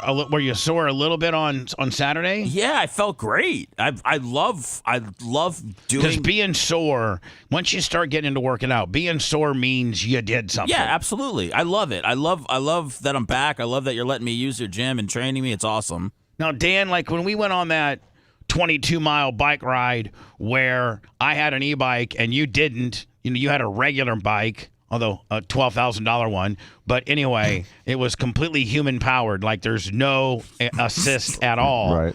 And, at that point, I don't think you had biked for a while. I don't think. I think you had your mountain bike out a few times, but I don't think that you'd went. Like this was for you, this is a pretty serious distance and pace, is it not? Yeah, I mean, it's a 26-mile ride, which is, a medium distance, I think. But a 26-mile ride. at speed, so it was intense, and it was fatiguing. I was exhausted afterwards. Yeah, like 26 miles at 22 mile an hour average. Yeah, hauling ass. Right. It was fast. Yeah. So it was were your legs, they were very tired that afternoon. But they weren't sore the next day. They weren't? No, because I was in shape. I mean, I hadn't ridden that distance, but I had ridden consistently enough, and I'm good at cooling off and warming down. Oh, you're not good at cooling off. I'll tell you that. You get full hot sometimes. Okay. I mean, warming down helps. All right. Getting that acid out. How do you do that? Is that where you have to rub yourself? No, I do rub myself, but that's not how to get the acid out. Usually involving his penis suction. But it's just like lower intensity for a few minutes, just to work all the lactic acid out before the blood flow slows down. I wish that cool down lap. I wish that I could train your shoulder. I wish you'd start shoulder training with me. Because I think I've made unbelievable leaps and bounds on my torn rotator cuff. Well, I'm interested in that, Bubba, and as soon as my physical therapy's over, I'm happy to start. Yeah, I'd love to. Some unlicensed physical therapy over here. Some outlaw, outlaw PT. Outlaw physical therapy. We go against everything that the people say what you're supposed to be doing. Inject some growth right into the joint. So I ain't meant to that. So all right, so. Friday, let me back this up. By the way, I think 100. Let me 843 Bubba $100 on the PayPal. Bubba. Thank you very much. Famer. And listen, anything that I do when I make a personnel change here, I have to take a couple things in account. This isn't just, I get my feelings hurt or somebody has pissed me off.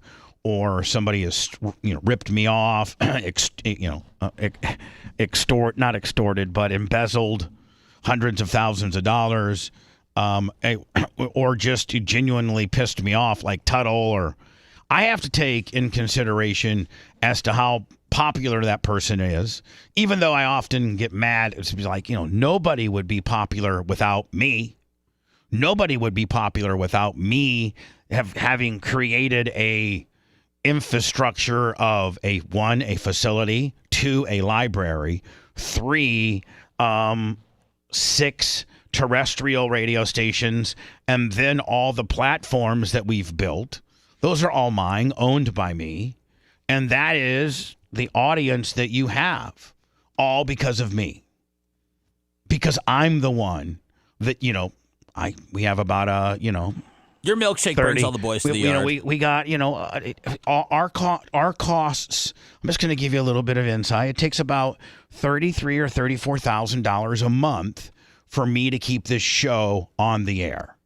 So it's a slippery slope between monetizing all the ways that from our podcast that we monetize to, now it looks like we're going to be able to monetize Twitter. Yes, sir. We monetize Facebook, we monetize YouTube, we monetize Twitch, we monetize our content and then have contracts and barter agreements with our various radio stations. And then, the Super Beat Heart Chews and the BetterHelp and, the endorsement, the SCAG and the, Gus's Tractors in Fort Walton Beach and the BLP Racing Products in Orlando and the Giant Recreation World in 4 different locations. Lummy, so we've cut those deals as well. And so that's how we keep, this show on the air.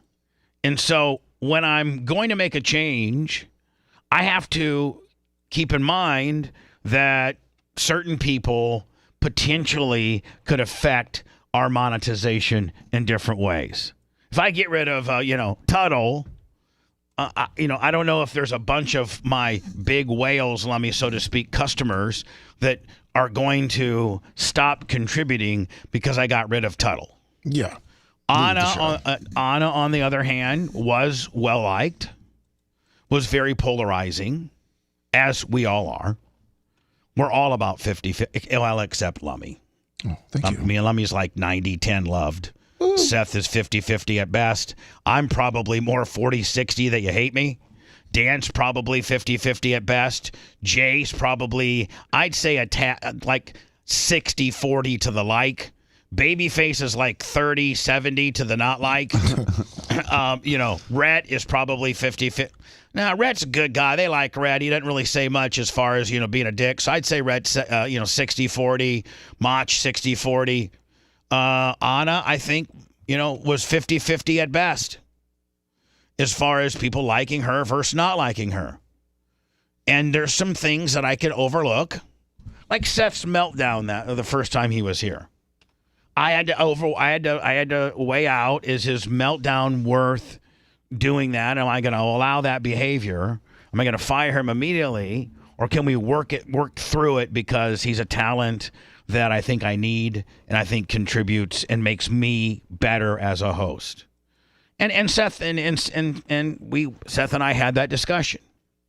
So with regards to when I let somebody go, I have to use that as an overall equation to the business. Most radio personalities, their co-hosts are paid by corporate, and they aren't reliant upon people liking or not liking their co-hosts.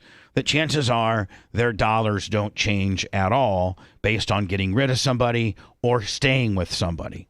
I mean, like Beasley. Beasley outweighed the good and the bad, and they're like, oh, we probably should keep Orlando around, even though he's drunk and he hit somebody DUI, and he may have hurt those people and could at a station event. He's coming from a station event.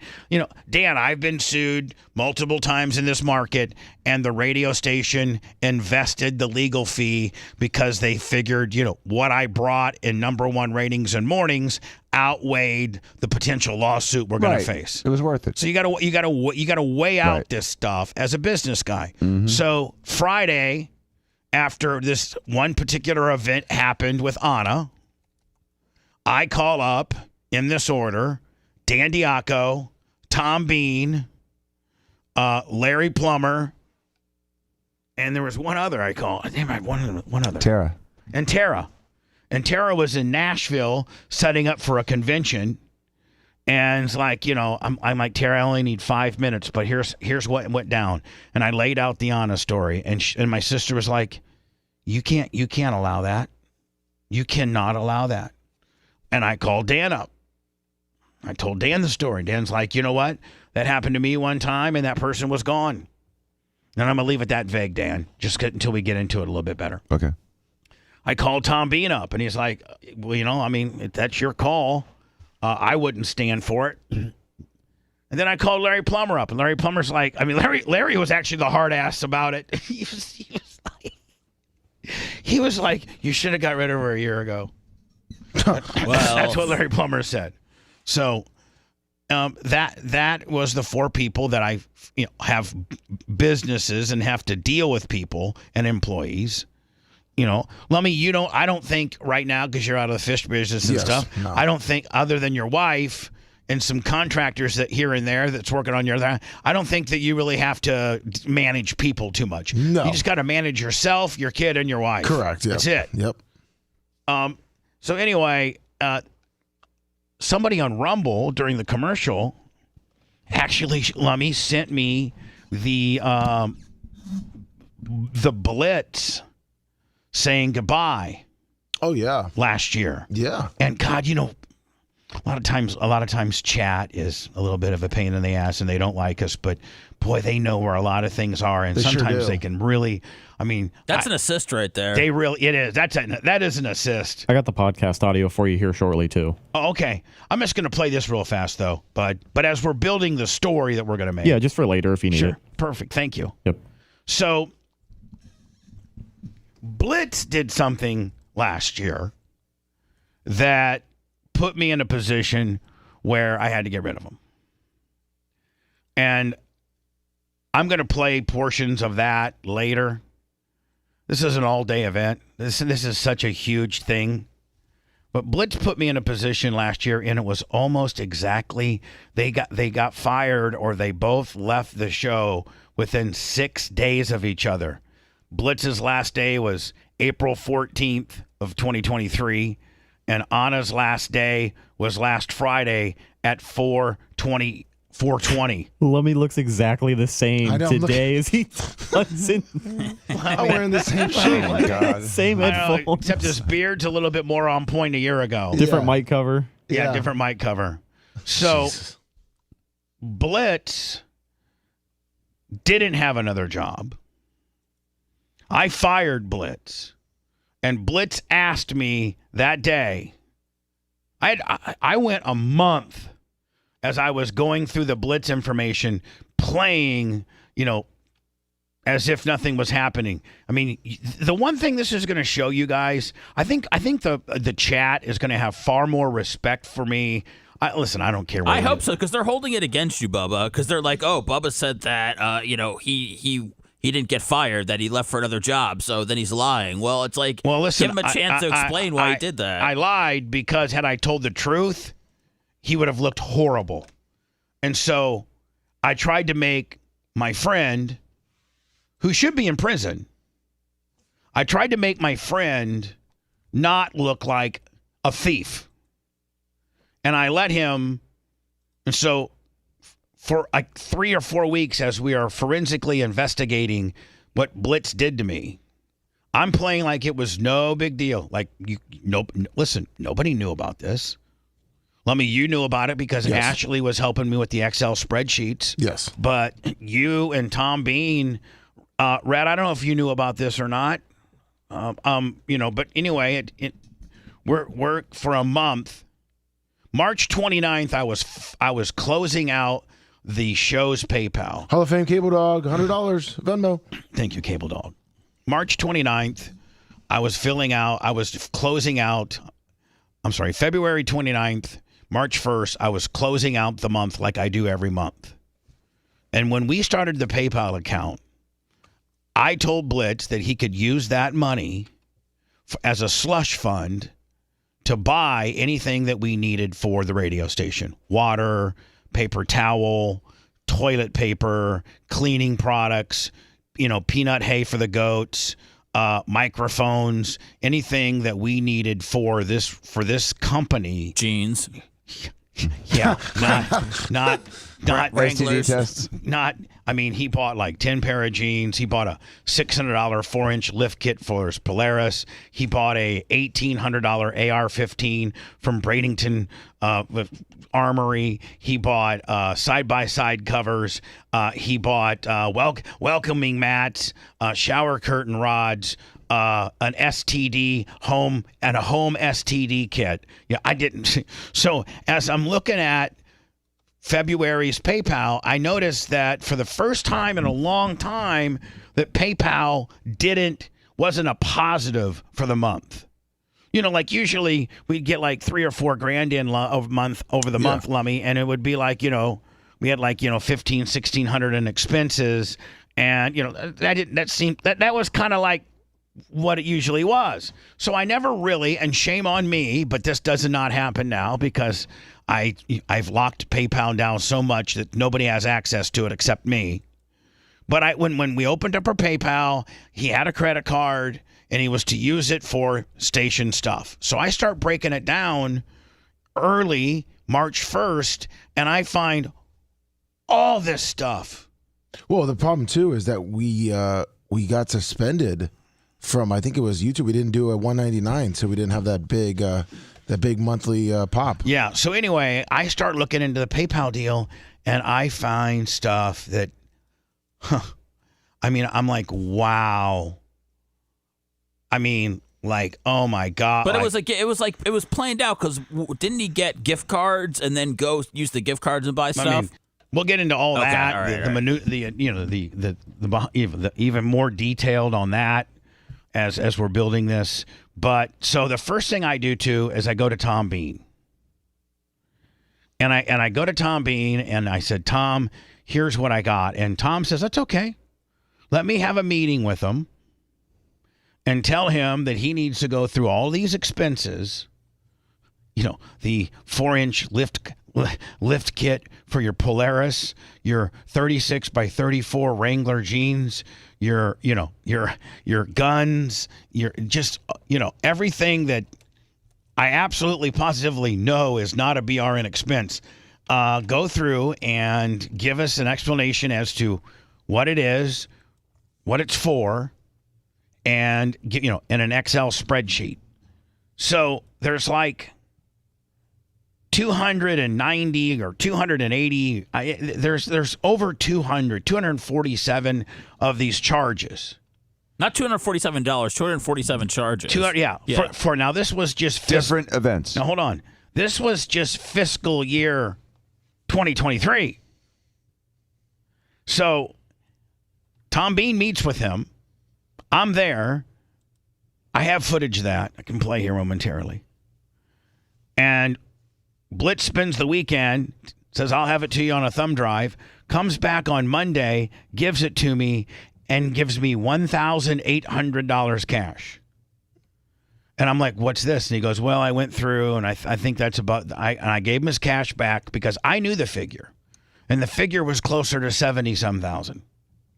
And so at that point, I didn't want to accept any cash from him or any payment from him. I said, hold on to your money. We'll get through it. We probably need to have another talk. Were you still planning on keeping him at this point? Well, maybe. Yeah. Maybe. And so he didn't pass the test. He lied. The numbers were just absolutely astronomical. And I'm going to break all that down because I have the footage of it. But after a month of him going back and forth, and I at this point told him I had to get rid of him. I have 3 years to call the Tampa City police and have him arrested. But I love him too much, and he's been my friend too long and listen, right in the pantry, I have a banker box full of this that's been completely laid out. The likes of Ashley and the Merch Crick and Tom Bean and Jim Martin and my accountants, they have broken it down to, and listen, you know what detectives hate? Detectives hate when you call them and say, hey, I got a guy that's been embezzling from me, and here's my bank account number, and they have to go, the detectives have to go and look at and find all the stuff that we've already found. Like literally, Lummy, you're familiar with the data that we found. It is hand delivered to give to a detective for him to spend a week to validate and then arrest him. Blitz would be arrested. No question about it. Did you also think it made you look like you didn't know what was going on here and it made you look bad at all? Yeah. I think it did. There was a certain element of I felt responsible and I trusted, somebody too much with my money, and I just got my ass just handed to me.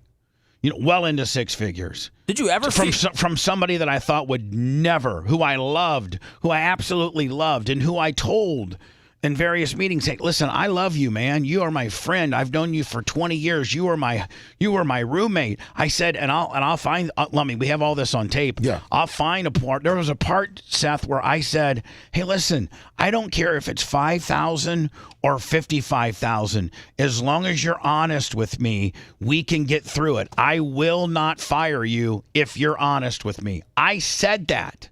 I don't care how big the number is.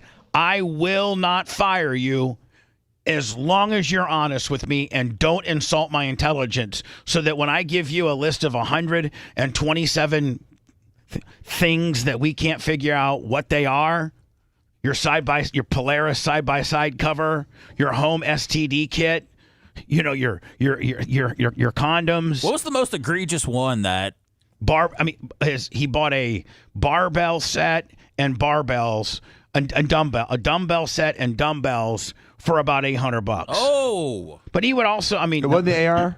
That was he bought an AR, which was $1,800, and then so it just. And then he says, "Well, the AR, the upper and the lower is at the radio station somewhere." I'm like, "Listen, but I didn't tell." Listen to me, okay? So the AR upper and lower that you bought is at the radio station. So I think technically you could probably say you didn't steal it. But I never asked you to order an AR upper and lower. Like I never came to you, hey Blitz, go to Bradenton Armory and buy me an upper and lower. No, so that was your. I didn't say it. So I was just like, I just need you to be honest. I'm in the middle of an IRS. Everybody here knows I'm in the middle of an IRS audit. We all know that. And so my accountant is, as we're getting closer to, listen, let's not forget it, the day that he got fired, 4/14. The reason why is my IRS agent and my accountant are like, I need all these expenses earmarked, because we have to file, the IRS situation we have 1 day to file. When you're under an audit, they don't let you extend. You don't get extensions. And so we started this process, don't forget, March 1st. My first time I met with Blitz was March 1st. And he had an entire month to come up with all this stuff and keeps delaying and delaying and delaying and delaying. And finally, I'm like, I have to know what the home STD kit had to do with the radio show. I need to know what a 4-inch Polaris lift kit has to do with the show. I cannot write those off as a show expense without getting in trouble. Let me 100 on the PayPal, 843-BUBBA. Thank you, guys. And you know what? I think people are going to have a whole new respect for me and really my worldliness and my fairness on how up until this day, a year and 7 or 8 days after Blitz got fired, is the first time that you're hearing I safeguarded him and covered his ass and shut my mouth for 2 reasons. 1, not to humiliate my friend, and 2, not to put added pressure on his girlfriend. And, Anna. And 3, I should have just got rid of her as well, because it made it very awkward, but I tried my hardest to keep her around. I didn't want her to get penalized for his thievery. Wasn't that something that he was begging you for? No, it's something that I said, you know what? I hope we can keep Anna out of this. It's not her fault. So we've gone through the accounting. We know the number's huge. I'm contemplating with Tom Bean and Steve, your brother, actually, Dan, was was a major person, and him and Tom Bean, Mark Tate, Kevin Hazlett, Jay, listen, you know what? Let's give him a set of golden handcuffs. I guess that's what the mobs call it or whatever. Let's give him a set of golden handcuffs. Let's not humiliate him. He's absolutely created felony type what's it called? Not extortion. I'm sorry. Embezzlement. And embezzlement is when you're allowed to have control of money, but then you use it improperly. Right. That's like he had access to the money legally. Yep. But he didn't do the right thing with it. That's what. Right. That's what embezzlement. That's the definition of embezzlement. Corporate and business embellishment happens all the time, where you have access to this account, but you don't use it properly. You have access to the money, but you use it for non-business related. You use it. Chances are you're using it personally. You're using corporate money personally, and that's what he had done. So I'd been through a month with him, back and forth, back and forth. I have tape of it. I'll show it. Back and forth, back and forth, back and forth. And, it was well into six figures. So I finally decide, you're done. I'm going to fire you. I just cannot believe you did this to me. And Blitz, I have up to 3 years to file this legally, but if you just go away quietly, I won't speak of this, and it is what it is. You can tell people, we'll tell people, I didn't lie to you people. I tried to make, because how much harder would this have been on Anna had people known the truth? Oh, yeah, people have resented her. So I did this to help her. I kept her employed because I valued her what she brought to the show, and I sat there and took $250,000 ass raping from an employee that admits he did it. I mean, it's tough. It's tough not to admit that you did it when it's all laid out there. It's all laid out there. Oh, let me Charles. I think it's Charles Ramsey. Is that a new name? Sounds like it. Charles Ramsey. It's Blitz. He's feeding us back some cash. He's trying to bleed back some Willie. Charles Ramsey, $100 on the PayPal and Cash App at the Bubba Army. So Blitz asks me on Friday. Friday's his last day. I'd never spoken a word about this. You guys are like, what? What's going on here? Like me telling you this. And there were some people that knew. Like the Creatine Travises and the Big Reds, they knew. Bubba Lights, they were trying to tell you people that Iggy that wouldn't believe. Longwood, and so Grouper. He tells me, and this is absolutely unheard of in radio for you to usually be able to say goodbye.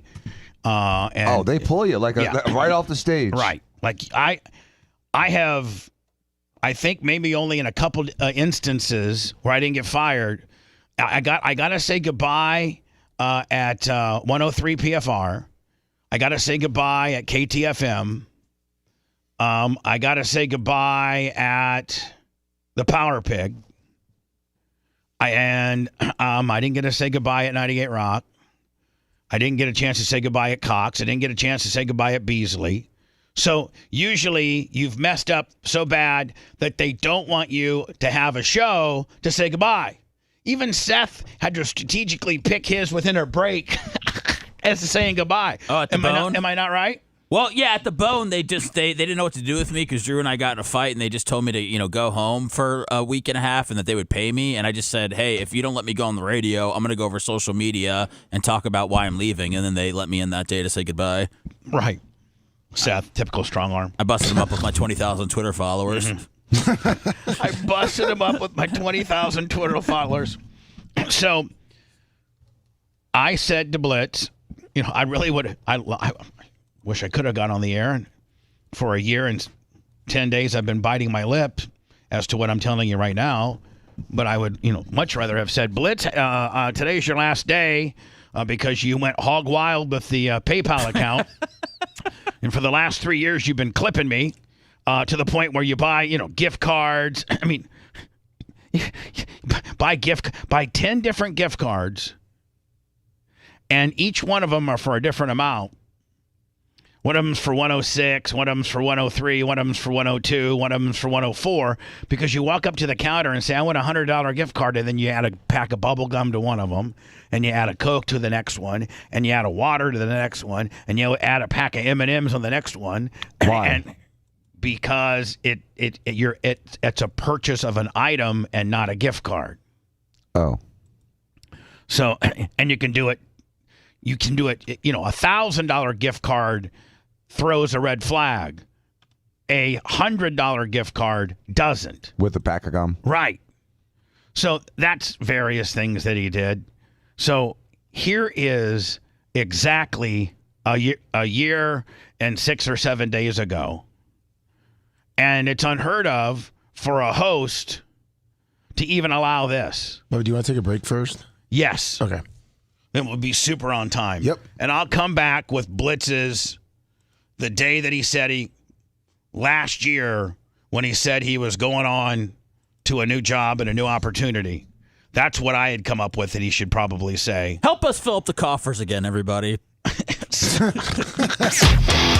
If you love that segment, then check out BubbaArmyHQ.com and do a deep dive on past shows. The Bubba the Love Sponge Show will be right back.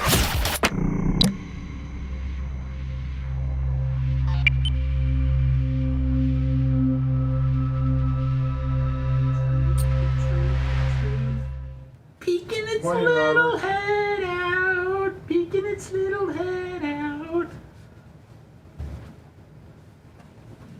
Oh, let me for you. So Creed and Travis. White iced tea. What's up, crazy? Purple.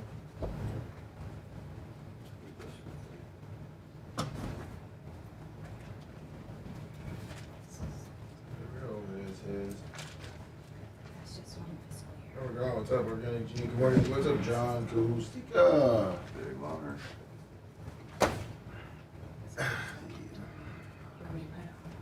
In my opinion, That's fine. yes. That right. I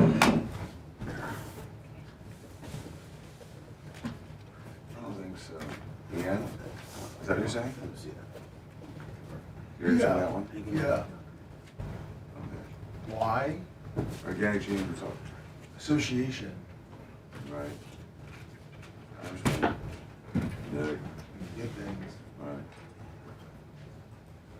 Think of our to be. What's up, Red Wave? The gun guy. It's John Friday.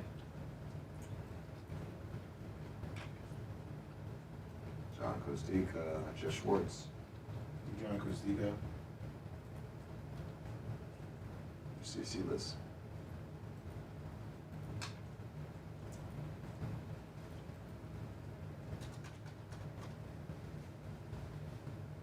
Carry the control.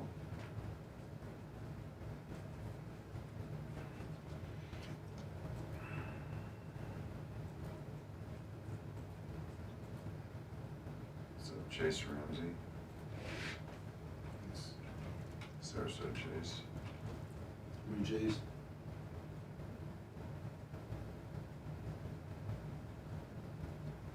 Richard Gerber.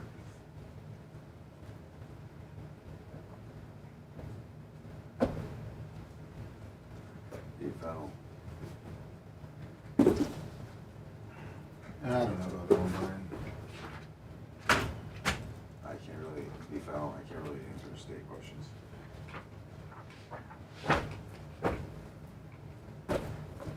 African nut. Or American nut, 76, call me. 8 knockage.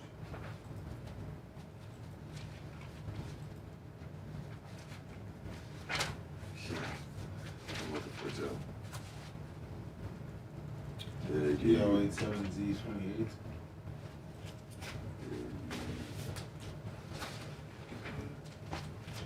See if we can find it.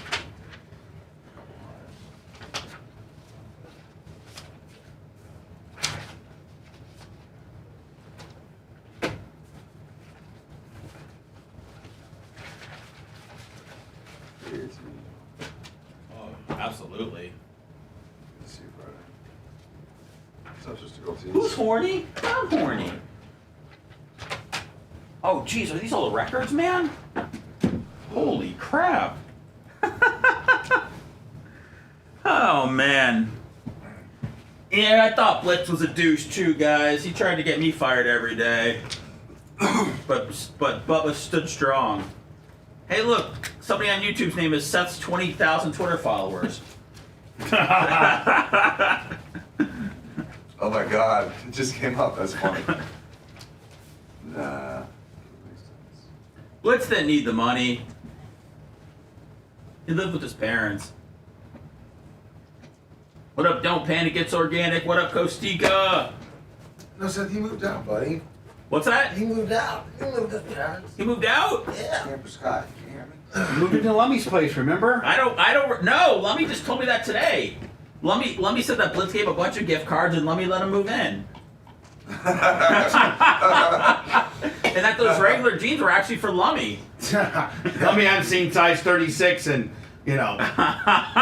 What, since 8th grade? Yeah. What up, Permagrom? Good morning, Jamie. What up, Thuggish Ruggish? Oh shit, we're that. All right, we gotta fix that clock.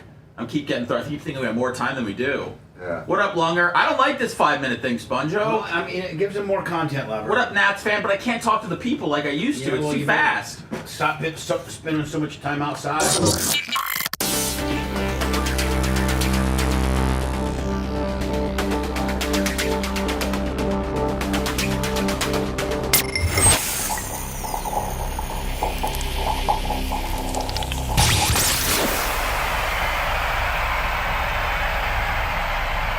He went from strip clubs and mansions to golf carts and pickleball. Welcome back to the Bubba the Love Sponge Show. I had a wonderful day Saturday with my mother. It was kind of celebrating my birthday gimmick. And what'd she get you? I was glad it's the same. Well, she negligee pictures. She got me something that was a little bit nostalgic from my childhood home, 1915 Rosemont in Warsaw, Indiana, which is where I was born and stayed there till I was 16 years old. There we had this bread, where my mom, like a bread drawer, or like have you ever seen, Dan, like you put them on a counter and you put your bread in there? Well, we had one, and my mom was going to throw it out. And I was like, no, that's one of the only things that we have from Warsaw, from 1915 Rosemont, from through nostalgia. Yeah, it's like I don't know that we have very many things in our family heirloom, if you will, that come from 1915 Rosemont. That's when we were the whitest of Triz, didn't have any money, it's government housing at best. But so I asked my mom, I like to have that bread drawer, because as you get older, you get a little more sentimental. And then she gave me a large amount of cash that was very embarrassing.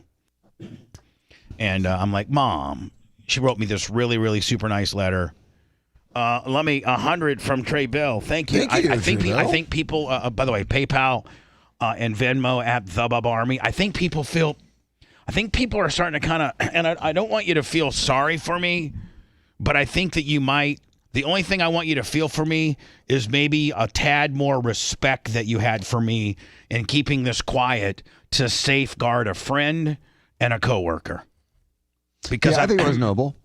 So it was a bread box. She gave you a bread box? With $700 in it. Okay. Yeah. So it's like bigger than a bread box. It was actually the exact size of a bread box. It was, and it was one of the very last things we had from 1915, and she didn't want it anymore. She's like, I'm throwing this thing out. I'm like, no. That's what I want. Plus, there's nothing my mom and sister can really buy me that I want. Like, right. I got everything I need. I've really I made my life more simple, and I don't need anything. So that's what I got. So then we did our standard, at my mom's, but my mom we had to really clean out the garage because she had all of Jeff's golf clubs and, just a bunch of stuff from Jeff that we had to kind of, so me and the Merch Crick organized her garage for her, and then we went to Culver's. That's where we always go. Holy hell! Samantha Fox jet skis, $500. Woo! Man, Samantha Fox did not jet ski, but huge contribution on the super chat, right? Thank you. Yes. Yes. Thank you so much, sir. You look better than she does now, Bubba. She said, "Bubba, the king of Tampa, and a lineup just improved." Well, so we went to Culver's, and then came back and Wait, your mom gave you $700? Yeah. You want me to turn that into $400 for you real fast? No. Okay. Seth. $700. That's awesome, man. I mean, I know. Yeah. Well, I see. I gave we my can do mom some things around here. I with that. actually gave my mom $500 for her birthday in March. Oh, okay. I And see. she's like, "Listen, don't do that. That's too much." You're up $200. And so that's what she said. She's like, "Listen, I just gave you back your $500 and added 2." And I go, "Well, you know what? For Mother's Day, is Mother's Day gone already?" No, it's coming up. So I in said, May. for Mother's Day, I'm just going to add another $200 and it'll be 9. And she said, well, then you know what? For Christmas, I'll just make another $200 and then it'll be 11. And then I go, well, then you know what? For your birthday next March, I'll add $200 and it'll be 13. And she goes, at what point do one of us stop and say thanks? What Are you going Tara's to mark the bills and see if they're the same ones? I don't know. And meanwhile, you're both borrowing money from Tara. Yeah, for meanwhile these. we're both, on Tara's payroll. So Tara did tell me, she's like, man, as well as you can probably communicate over the phone and as good of a communicator you are, if you had a script or something, she said I could work for her company. Like get out of here, get off the air like around 11:30, as long as I got over to the call center, which her call center is like 3 blocks from here. Mm-hmm. You know where it's at, right, It's handy. Seth?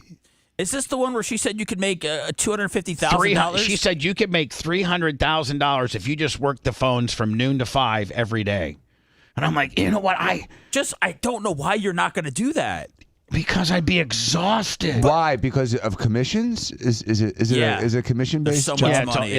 But she just said a person that's good and has a gift of gab and is personable easily makes $250,000 to $300,000 a year at her place. Well, Dan's interested She now said on his she's lunch got. break. Dan said she's got 15 of those people that make that kind of money. Oof. She said I got another 30 or 40 people that make $150 to $200.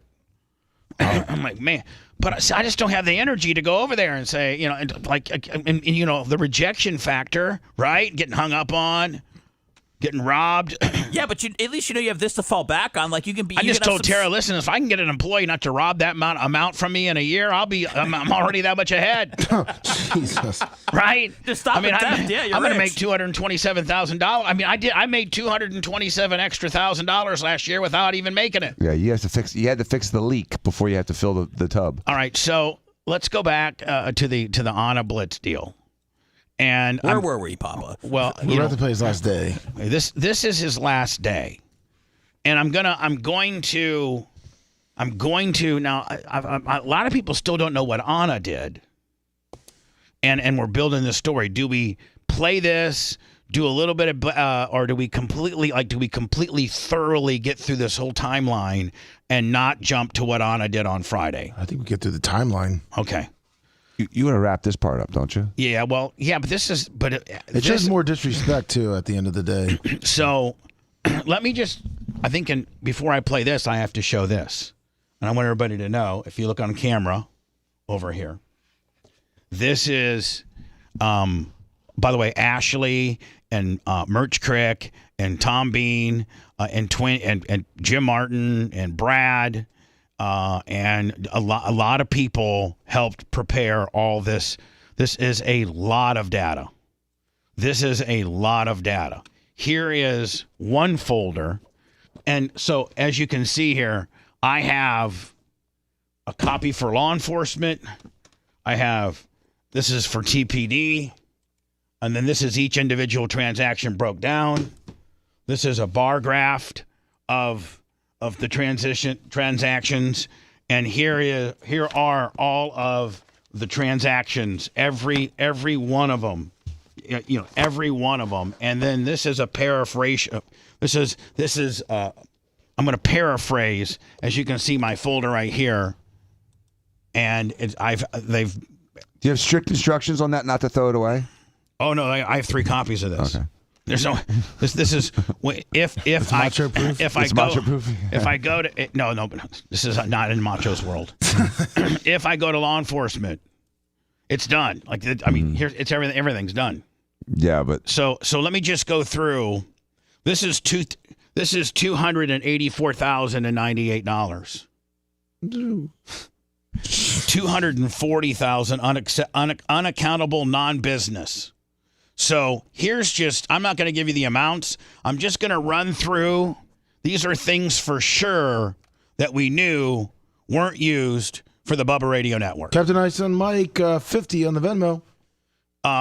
First of all, 21,674 at Walmart. 5 Apple iPhones. One of them was on us. One MacBook 14, which was on us. Crypto, gold, guns, silver, kayak supplies, seats and racks, 4-wheeler parts. Oh my God! Anna told me they were on kayaking the other day. Yeah, hold on. Oh, Jesus. He bought a seat. Now, one of the seats that he bought for his kayak is so that he could drive Reagan around all last February when she stayed in a tent with him. Oh, for the 4-wheeler. The 4-wheeler. Yeah. So one of his 4-wheeler seats he bought was so that he could haul her friend Reagan around. They went to the Winter Nationals at my track, Reagan and Blitz, and stayed in the same tent together. Did they not, Lummy? And Colton is the one that brought that up. Yes. And so I'm at the track last year, driving around, getting the track ready, grading and stuff. Blitz has complete carte blanche of the track. He can go wherever he wants. And I see him hauling Reagan everywhere. I'm like, well, I'm going to keep my mouth shut on that one. He had a dip. There was a dip for like a coating that you put on your 4-wheeler.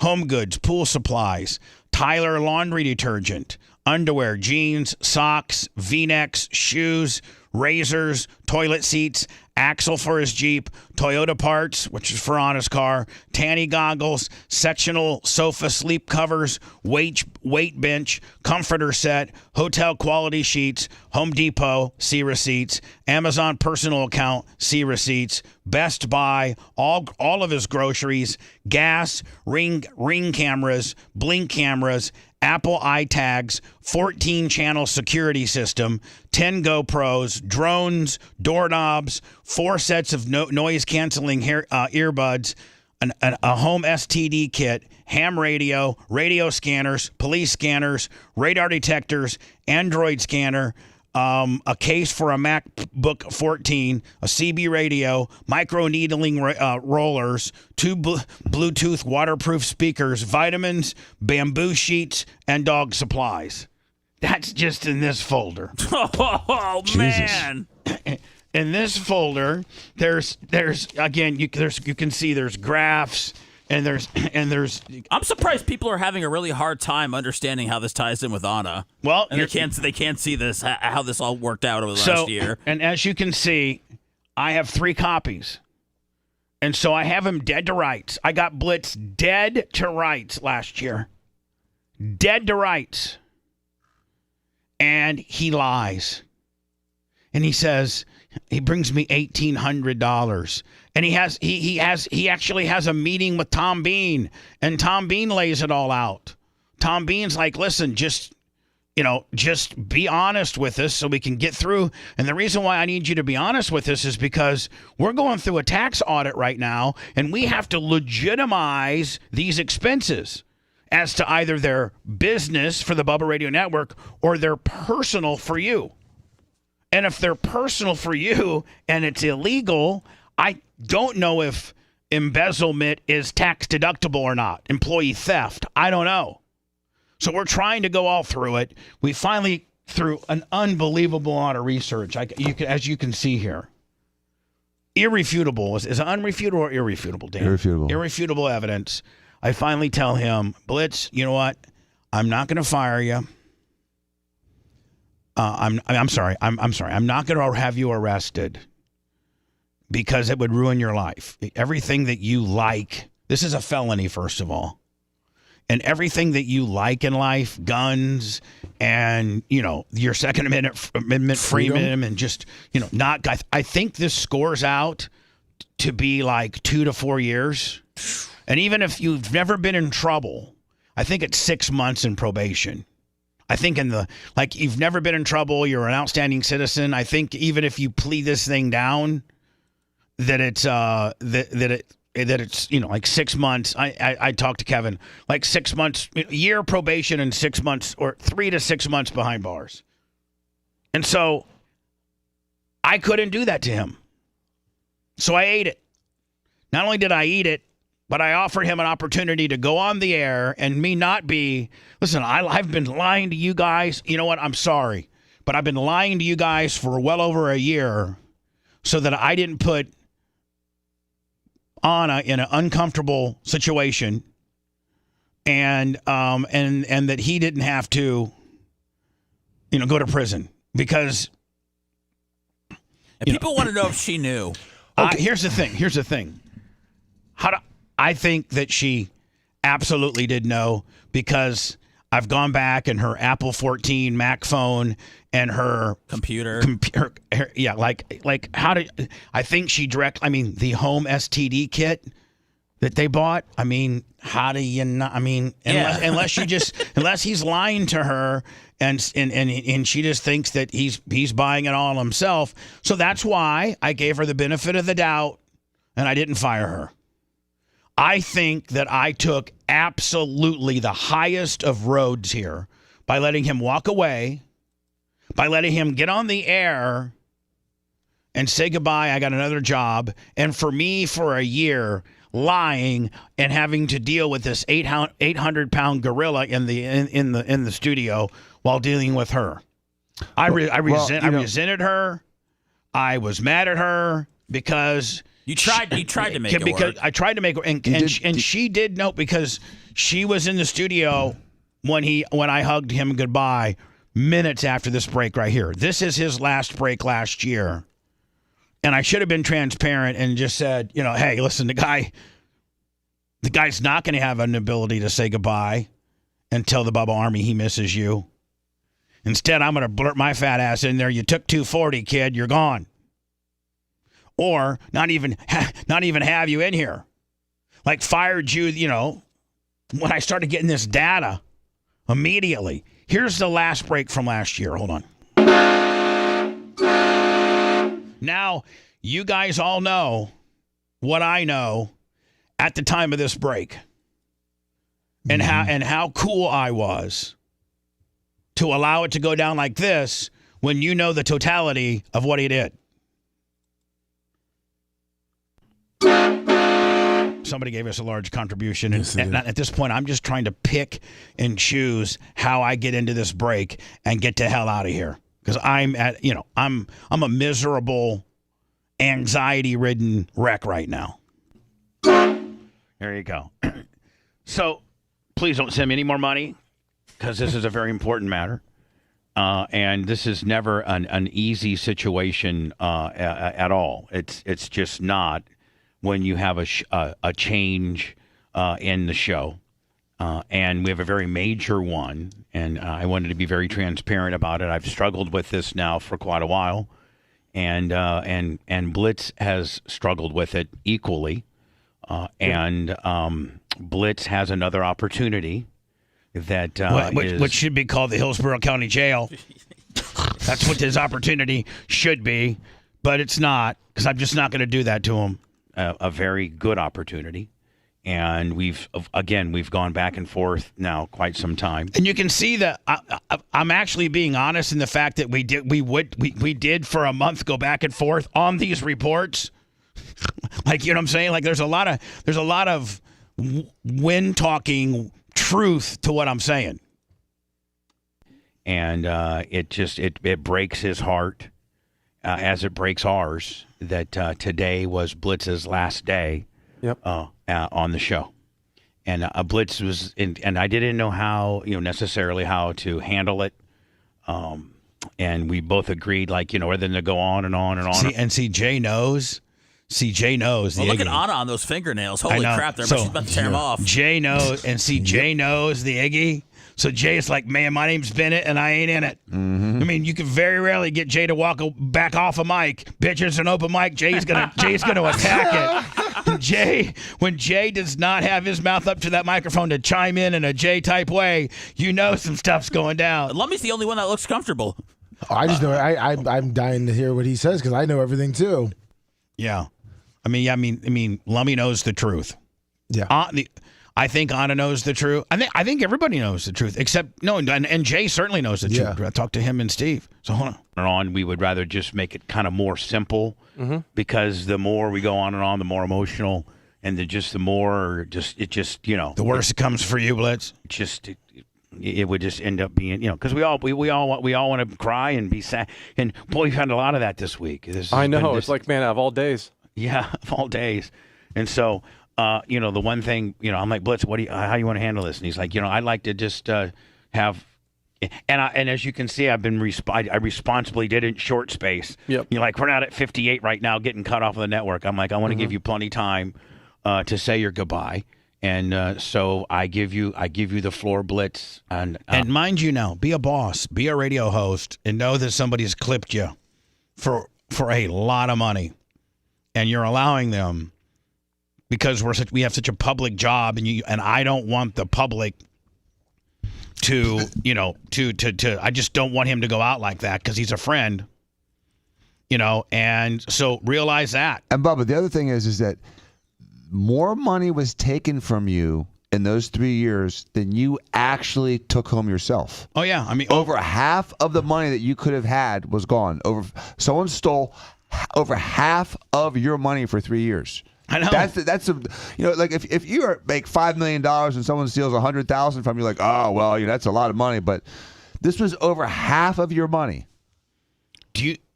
I actually showed the employees I showed everybody a couple weeks ago. We got our my tax has been filed. I mean, I'll let you say it.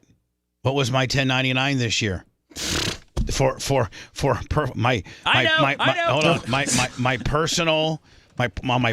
my business, but on my personal tax returns, what was how much I made?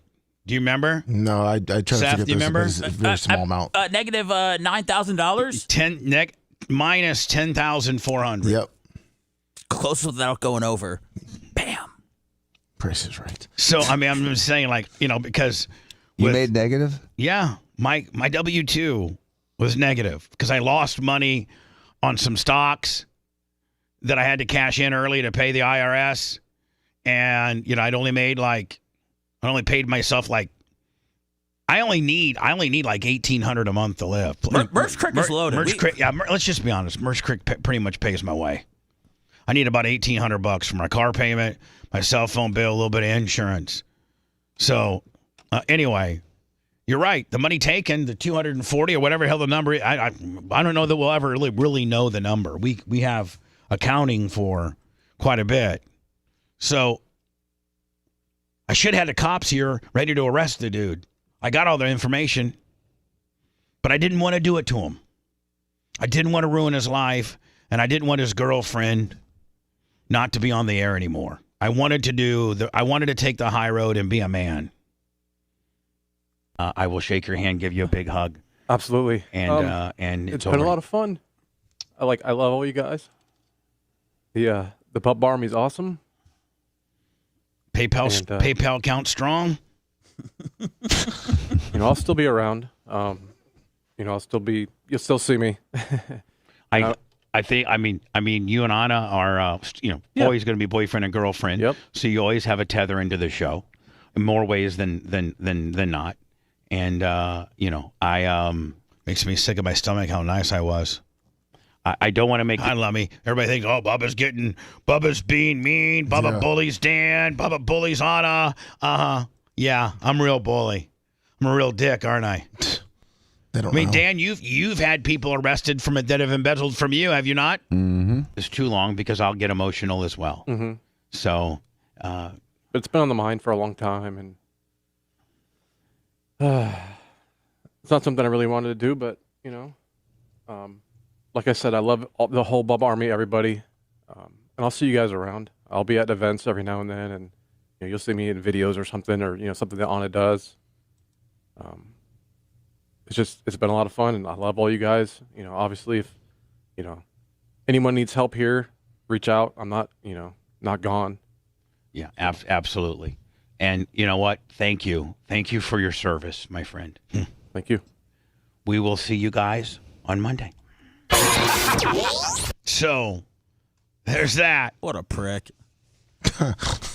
and I will tell you this before I go into words. He always talked crap about everybody. Everybody sucked. Everything was negative. And his number one target was you, Seth. He wanted you gone. And I gave him way too much credence and, to the point, way too much power. Way too much. Hold on. Way too much, not free, trust. I mean, I trusted him that the things that he would buy with our PayPal account, were for the business. But Bubba, with him wanting me out and him talking to you every single day about it, it's funny because when I came back on the show, Anna was going, "Oh, you wanted me fired," and I was like, "That's not true." But that was Blitz was the one that was telling her that I wanted her fired, which just wasn't the case at all. What was Blitz's when he would try to get you to get rid of me? What was his number one thing?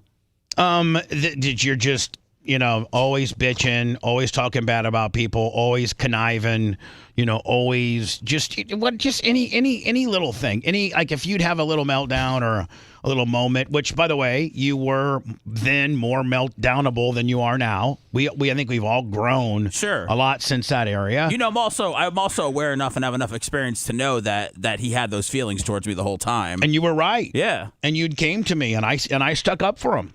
You did. You're like, don't make me choose. He's my best friend. You're not going to like the answer if you make me choose between you guys. I mean, I'm so loyal. Yeah. I'm so loyal. And so, but here's and people are like, oh man, he must have something. He must have had something on Bubba for Bubba not to file. He didn't have anything on me. He has a very high level skill set of potentially being a troll and ruining my life. You thought he was going to disrupt your business. And he still could. I mean, he still could. He has that skill set. So I took the high road, but I don't know. Since the Anna situation went down on Friday, I felt as if I can be truthful listen, I am not, if I was here and I didn't have this evidence and I just had a couple little things and I didn't have thousands between Ashley, Merch Crick, Tom Bean, Brad, my accountant. Did he steal money from Lummy? I don't know if he stole anything from Lummy, but a lot of the stuff that was household goods ended up in Lummy's apartment. Oh, or, okay. I'm sorry, Lummy's house, yeah. Second home, yeah, on Opelika or whatever the hell it's at. Opelika Trail. And so he didn't have anything on me, but what he does have on me is I'm afraid that he could hack into my. I mean, we've tried to button our stuff down, but if a person is, listen, I would hope that he would be a man and not mess with me, because I've not messed with him, and the only thing that I'm doing right now is telling the truth as to all this went down, because I don't know necessarily that I owe you a pass anymore. And I think that Anna and what Anna did might have been at your direction.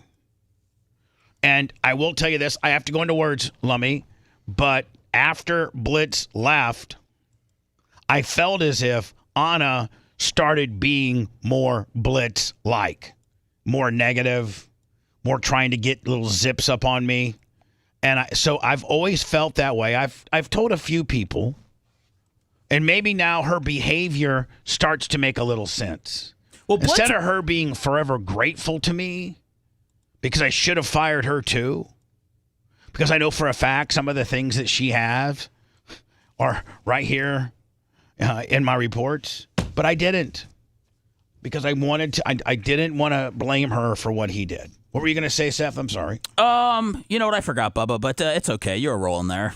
Thanks. I was just probably looking for some more details on calling people out. Yeah. So, Lummy, I do have. Now, yes, that's why I did not invite Anna to my birthday, everybody. Yeah, for real. People have asked that. Because, Anna was not well liked by us because of this.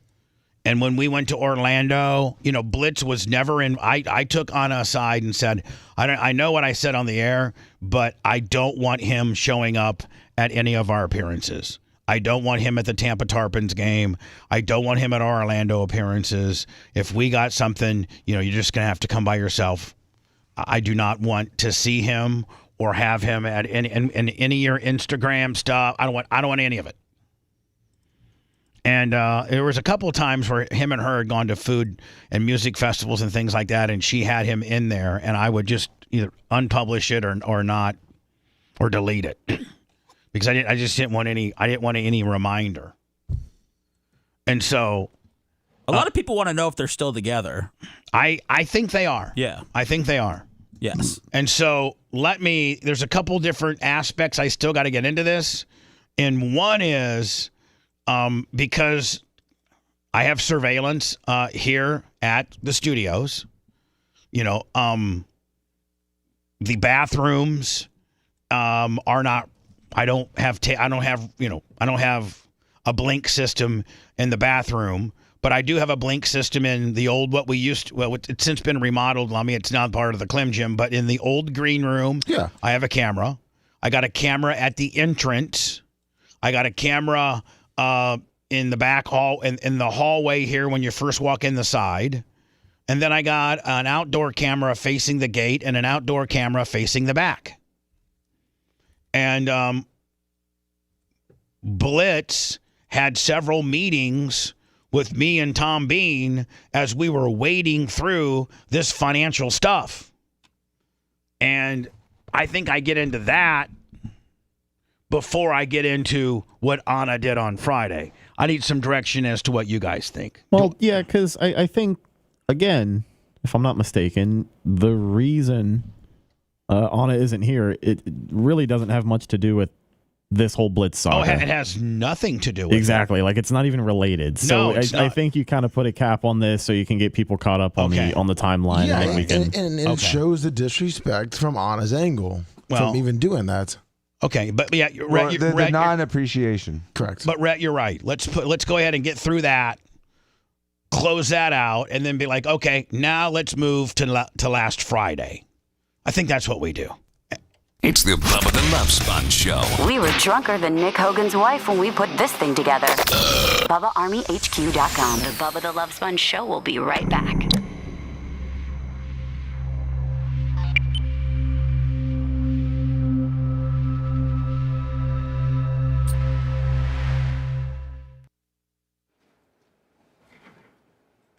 Jack me off. Wow, look at that, Bubba. What? Hell. Found out from Wizzy why she hasn't been able to come all the time to 199. Beach Metal Detectives. Oh, okay. I agree. Packages. Did you get anything? I got a shirt. Oh, did you? Okay. You got something too, Seth. No, I know. I'm just, I'm not. It's not. I'm not. I don't feel like this is a real presents occasion. Beach Metal Detectives. Oh man. What up, internet? No, Chuck and Leslie sent us some stuff. No, I know they're awesome. I just, maybe later. I don't know.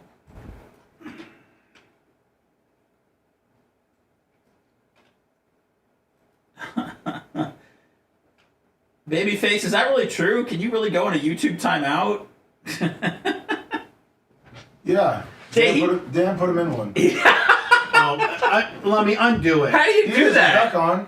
How do you do that? Do you have to be a moderator? I'm going to have to tell Dan. Well, Brian was kind of attacking Dr. Dan. He was saying his employees are all thieves? Pretty much, yeah. All right, you guys be quiet because I'm going to hit these guys. I don't want Dan knowing that I'm going to hit him. All right. What up, grouper? Hi, everybody.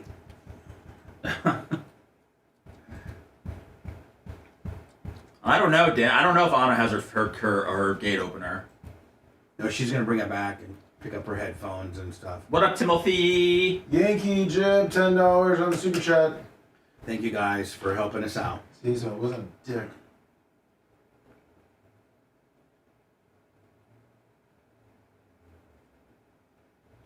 You're right, Heather. You can never get one of those. I parked in her spot this morning, Corey. Morning, RB. I always enjoyed that spot. What up, Brian? Travis, thanks for the message, Travis. I appreciate it, man. I'm glad you saw the munitions that I was taking. I don't know what the fuck.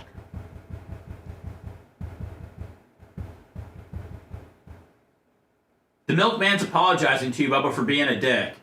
He said sorry. Well, you guys are gonna have to tell me what people are saying because I'm. Well, the milkman's sorry. Yeah, Milkman 47. What, are these people that said bad things about me? And he said sorry for the bad things. Sorry for being a dick.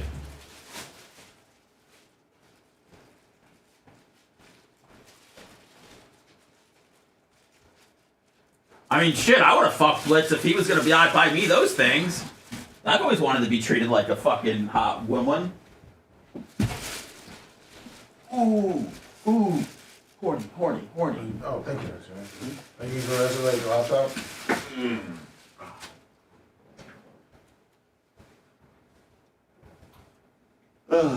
Sister Girl teased that whiskey AR is the coolest thing I've seen in months. Fuck CC.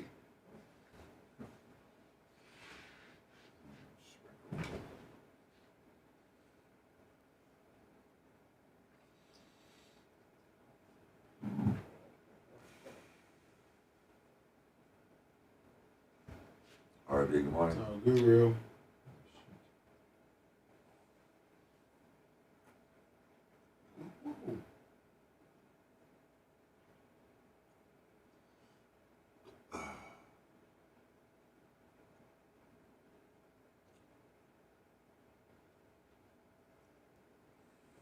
Danilo.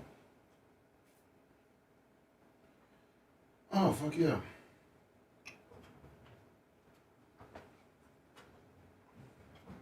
Thank you, Hierarchy. I love the trade. $1,800 is some crocodile teals for a quarter. Good deal.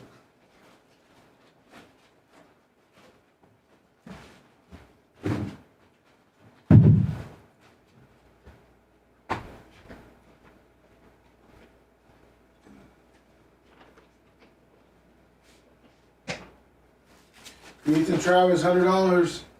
thank you, KT.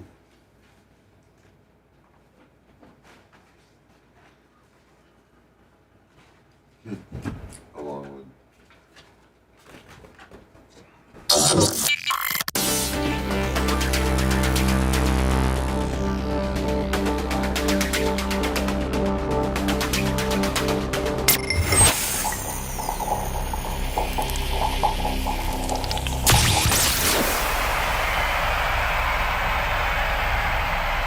The only man who cheated on the woman that wiped his ass. That's gross. I love it. It's the Bubba the Love Sponge Show.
I got all kinds.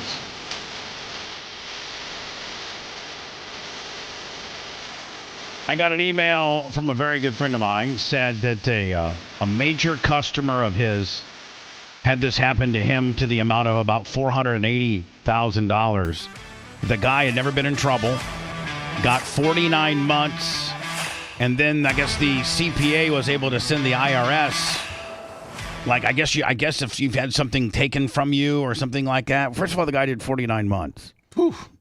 And never been in trouble. Secondly, somebody says that you might be able to take it off your taxes or something like that. I don't know. So last March, we have the entire month of March. I discovered this March 1st. I called Tom Bean immediately. And wasn't it, Bubba, when you told me the story, wasn't it because you needed to buy some equipment and the money that the account you had used didn't have anything in it, so you went to PayPal and then you saw that there was nothing in there? Right. Okay. And then I noticed, I'm like, I better look into PayPal more. And I'm looking at all these numbers. And, I'm like, wow, this I don't think I've ever bought a home STD kit. I don't know that I ever bought 36-inch by 34 20 pairs of Wrangler jeans, and I don't know that I wear a size 15 New Balance, and I don't know that I have bought 10 GoPros and an iPhone and 2 iPhone 14s with an iPhone Mac Pro, DJing system. Like I didn't know that, so I started looking into it, and then I go to Tom Bean, and Tom Bean said, "Well, let's have a sit down with Blitz, and before we can do anything, we got to give him an opportunity to give us receipts or explanations for these charges, because we only have, about 40 days before we got to file April 15th of last year, my business taxes, because I'm currently under an IRS audit. And so all of my expenses that I take as a business need to be accounted for. If something, even to the fact where the paper towels that I use at my apartment aren't supposed to be the ones that I bought for here. I mean, like they specifically want charges. It's called cross-pollination. They don't want you to cross-pollinate business and personal. Dan, you certainly know about that. There's two different worlds you live in. Your business world and its expenses, and then your, what it takes to run your household world. And when you do, you have to be very liberal about saying things are personal, not very liberal about saying they're from the business. Like so if there's a tweener, you got to say this is personal. Right, like for instance, if you take out, 4 of your colleagues for dinner at a medical conference, and you pick up the tab, that's something that Diaco Institute of Plastic Surgery can. That's its expense. But when you take Danny out for the Seafood Tower for his birthday, that $800 bill, although you'd love to write it off on Diaco Plastics, that's personal, buddy. Right. So, when you have, well, that's why they have that big Seafood Tower at the office, so Dan can write it off. Right, exactly. Yeah. So I just wanted to give you some evergreen or just how this all went down. And here's and how transparent we were with Blitz in saying, listen, we don't want to fire you. We just need to know these expenses. Please work with us. We'll get through this. Did you feel, do you feel absolutely betrayed by him, or are you used to it by now?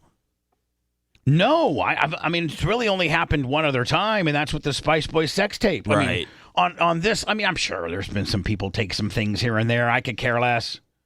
I mean, I don't think that my current crew is taking anything. I just buy pens and sticky notes. If Lummy takes home, listen, you don't think I know that Lummy probably hasn't sneaked a bottle of liquor out of here or two? I haven't. I've thought about it, Bubba. I'm going to be dead serious. I've thought about it. Lummy, in the dark days or now? Lummy, in the dark days when we had unlimited cases of touch, you're not going to tell me that, yeah, man, one of your touches might have ended up in the backpack. Come on. No, now, I would buddy. just drink it right in front of you. Oh, I would okay, ask you. right. I would ask you for it. I'm just saying. Yeah. I don't think I have anybody. And secondly, nobody now has this type of access. Nobody has a card. And the merch crick, if you like when Macho Man or Rhett, or if they need to order a software or Adobe or a camera lens or anything that we need now, goes to the merch crick who orders it from our paper, from our account. So checks and balances that I didn't think I needed to have with a guy that'd been my friend for 20 plus years, that had actually babysat my kid, that had actually, been like, was my roommate at one time for 2.5-3 years. He lived with you rent free, right? Oh, yeah, of course. So I just wanted to give you just a little bit. We just didn't throw the hammer on this guy. We tried like hell for a month to get this guy to come clean. And to be honest with what's going on. Here's an excerpt in the green room of Tom Bean telling Blitz, Mach, what do you need? You're just sitting over there like you're getting ready to double Dutch in. Oh, you figured out how to do that. Oh, look at that. Thank you. Look at what? He changed the 6 minute to 5 minutes. So now, see, now 5 minute breaks. now the clock works. Oh, all right. All right. So here's Tom Bean having a quick little meeting with Blitz when this is first going down. On here, I highlighted there are some that I don't need. So there's 2 tabs, 2021 and 2022. Okay. Eventually, once we get these 2 done, I want to get these done first so that we can file these. Right. We're going to need to go back and do the 18, 19, and 20s for what we can, just so that, with the offer of compromise, like I said, there's a chance of getting some money. And I had an offer of compromise ready for the IRS as I'm trying to strike a deal with them. I can't have all these expenses that I don't have an explanation for. Sorry. I was going to say, that's how you know the meeting's here, too, because the damn plane overhead. Yeah, of course. Is Tom Bean playing a role here, like good cop? Because it seems like he's kind of like luring Blitz in to tell the truth. He's playing, I need. He's playing dumb? No, he's playing, I need these stats so that we can determine the volume of what you've clipped us for, and more importantly, what you potentially took cannot be used as a business expense because Tom's involved in my IRS negotiations. And so that's what Tom's playing. He's like, listen, he's giving the guy enough rope to hang himself, meaning if Blitz came back with the amount, and it was rightfully earmarked business or personal, then we wouldn't have near the problem. Dawn, $100 in the super chat. Right. I'm trying to be organized. But that's not as imperative right now as these 2. Okay. Right. Well, we got to get these filed. That's what I'm saying. So like we're telling them, listen, these 2 years that we have literally 40 days, we need to know. Yeah, we have 168 expenses here that we don't know what are. I mean, a 4-inch lift kit for your Polaris, a side-by-side cover, a home STD kit, a dumbbell rack, shower curtains, welcome mats, home blink units. You need to put down that you purchased these for yourself so that we don't denote them as a business expense. And the IRS rolls up in here and says, why is Mr. Clem using an STD kit as a business deduction? Why does Mr. Clem have a 4-wheel drive Polaris side-by-side car cover and 4-inch lift kit? What does that have to do with the Bubba Radio Network? Who really uncovered the majority of these expenses? Me. Oh, it was you? Okay. I don't know if it was like Tom Bean or Ashley. Me at first, and then it just started blowing my mind that I handed it over to Ashley and Merch Crick and Tom Bean. But, man. So we could do it. Right. And because there's quite a bit of expenses, they're not, Jim was like, I need the backup for these. Okay. So these red ones, these are just the holes. Yeah. So you don't need those? No, because there's another. So I'm fast forwarded to some spots that, and if you guys have some spots, it's a 43-minute tape. I just want to show you how we dealt with him. It wasn't adversarial. Was every one of these? It was factual, matter of fact, sort of. You know what I'm saying? It was very professional and calm, and just trying to get to the details. And here I am. I've now sat down. Well, maybe you guys aren't showing it. Maybe we shouldn't show it. But they're not showing it. Yeah, we're not showing it. Don't show it. But you can hear it. You can audibly hear it. So now you have all just Amazon. Okay. That's all I'm saying. Yeah. And it's sorted by date. So then. And listen, if you know anything about body language, when somebody goes, yeah, I mean, they are freaking out internally, and they are lying their ass off. I mean, am I not right? I'd be freaked out right now if I knew that I did that and I got Tom Bean sitting next to me. Yeah. And you're over there. Yeah. I could feel your negative energy. Right. And scenario. Yeah. Would you have an anxiety attack? I would just jump out that window. There's no window. Good luck. Yeah. Hold on. Here we go. So listen, this is a lot of the, and Rat, if you have any points for me to pick up, let me know too. I know we're kind of just getting through this here. You can just go to the Amazon account. Is this a BRN Amazon account? That's a my Amazon account, but yeah. Okay. So it's my Amazon account that I'm using your BRN. Yeah, no, hold on. It's my Amazon account that I'm using your BRN PayPal to pay for. It's mostly BRN stuff, so it'll be easy to go through. Yeah. So then you just. As long as you have access. I have. So go back to that. Oh, geez, Bubba, you okay? Yeah, so Right here, I want you to listen to this. these two charges right here, what I put for those, because those I use my credit card for, I just use a PayPal account, but like it didn't come out of the PayPal money. It came out of my credit card, those two.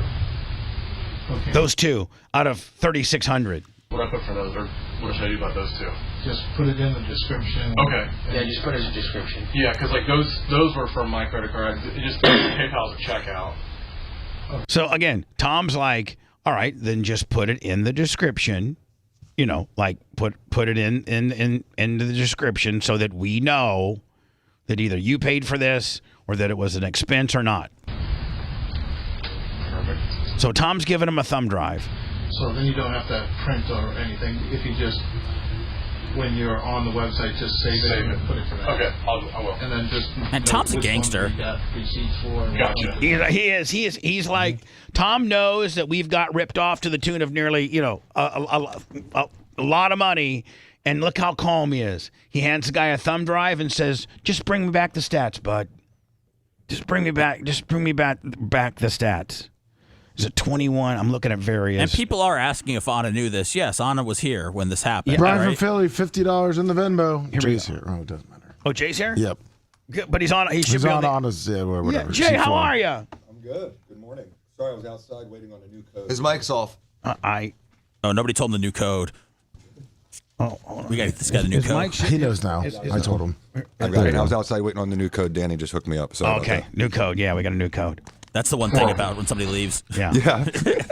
Now I got to commit the new one to memory. Here you go. Now, this is. We're kind of off time, aren't we? We're not too bad off. I mean, like, if I would take a break, we'd be dead on time. Oh, yeah, we'd be. Because the next one's going to be long form. It would give me an opportunity to go through and find some various high spots instead of, organically trying to get through them on the air. If I had them pinpointed, it would be far more efficient. Oh, yeah, and we'd be perfect then. All right, cool. Holy shit, a lot of people have worked here. Glad we built BubbaArmyHQ.com for all the PTSD memories. Bubba the Love Sponge Show. The Bubba the Love Sponge Show will be right back.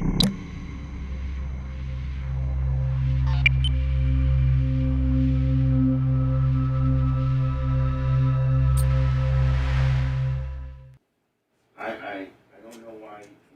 The 2.6 thousand on YouTube and 1.7 on Rumble. I hope I think every person who didn't steal should get a bonus. 2,600 on Rumble. It's the other way around it. So it's 2,600 and 1.7. It's amazing. You didn't give me 84 Amazon ones, which you have access to. They're on your account. You gave me 14 other ones that are bullshit. You had no descriptions. You had no check marks by the ones that you received, and then out of the Iggy, it'll be you and me for Two Live Jew, baby. I had to go into each one of these receipts and up this split. I wrote them on the thing I did. No, you didn't. No, you didn't. And of the ones that you What's did, up, Evan? I printed each one of them. What's up, Jason? Jay, what's up? Thanks, Chip. I got a good vibe. Morning, Seth. What's up, Jay? Good weekend? Great weekend. Read a couple of death threats about me. Really? Oh, an X. Oh yeah. Went to the pier with my family yesterday. Beautiful weather, wasn't it? A little hot at times, but I'm a pussy. You didn't say it. I resemble that comment warm. sometimes. I'm an inside dog. Fruit baskets, banana hangers, a dumbbell rack, Under Armour, heat tactical compression short sleeve shirt. So hold on. What's good, Sean? I'm not leaving car. Well, you went through it all with them, huh, Bubba? A side-by-side cover. You didn't, on this list. What up, Brian? What's up, Zen Mandos? Because Seth doesn't steal TC because I'm not a fucking scumbag. I went through and listed everything that you did include. Mitch. Yellow is marked as Oh, Berto, that'd be cool. And include that. I've seen that before. Going out and then go match with this. I worked 7 hours on this because this looks fucking bad. Well, I fucking go, $1,400 iPhone? Yeah, you told me to how many fucking GoPros. What's up, big lawyer? Thank you, Fred. Sorry about that. I was just trying to get enough to date during the break. It goes back to the default time, so I have to enter it again. Oh, there you go. The company doesn't open till 9 o'clock Central Time. Okay. But I'll get an answer today. That's 2,000 Twitter followers. I keep thinking it's Macho Man, but it's actually the balloons that are over there. Release a new one. Look at all the people here today. 558 likes. You guys are killing it. The results of the STD test are bad, guys. They're bad. I'm pregnant. We don't have a link here that you... Bro, these are my taxes. I understand that. That's why I'm always... I have actually the receipt, and if I don't have a receipt, I wrote not What up, here. Jay Roller? That is not, and would never be. Let's go back. Good observation, my friend. Would never. I ask for money. I don't steal it. That's right. Yeah, your daughter XXL gaming. What up? I could be pregnant now. I know. I'm identifying as a pregnant woman. It's so funny. My daughter's asking for money this weekend. I don't know why. Just when you were out with her? I think we're just like in her bedroom or something. She asked for money, and I was like, "What?" It's hard for me to hear, guys. I'm trying to. I went to Tom Bean on fucking Friday, and I got my ass read. Well, I mean, I wish you would have asked. Thanks, buddy. You know, I understand. I really don't. That cold water's helping it out. It's right. Like, I'm not. And I can't give him. And that's why I spent a bunch of time doing it. Like, I mean, I'll finish it. I'm sorry about it. I told you, like, and there's expenses that are mine. Like, I'll make right. Like, I'm not. And like, I'm sick to my fucking stomach over this. And I'm not. And I'm not saying it like equals out, but there's been plenty of times too. You hired for 65. Stuff, and I just put it on my card. Like, that actually be included. Okay. I mean, I didn't see the receipt. I just. 1.8. Bro, this is not a. This is a tax situation. I understand. Okay, I'm trying to remedy my tax. This is a. I'm not trying to fucking remedy all of it. Yeah. And I'm going back up on Monday.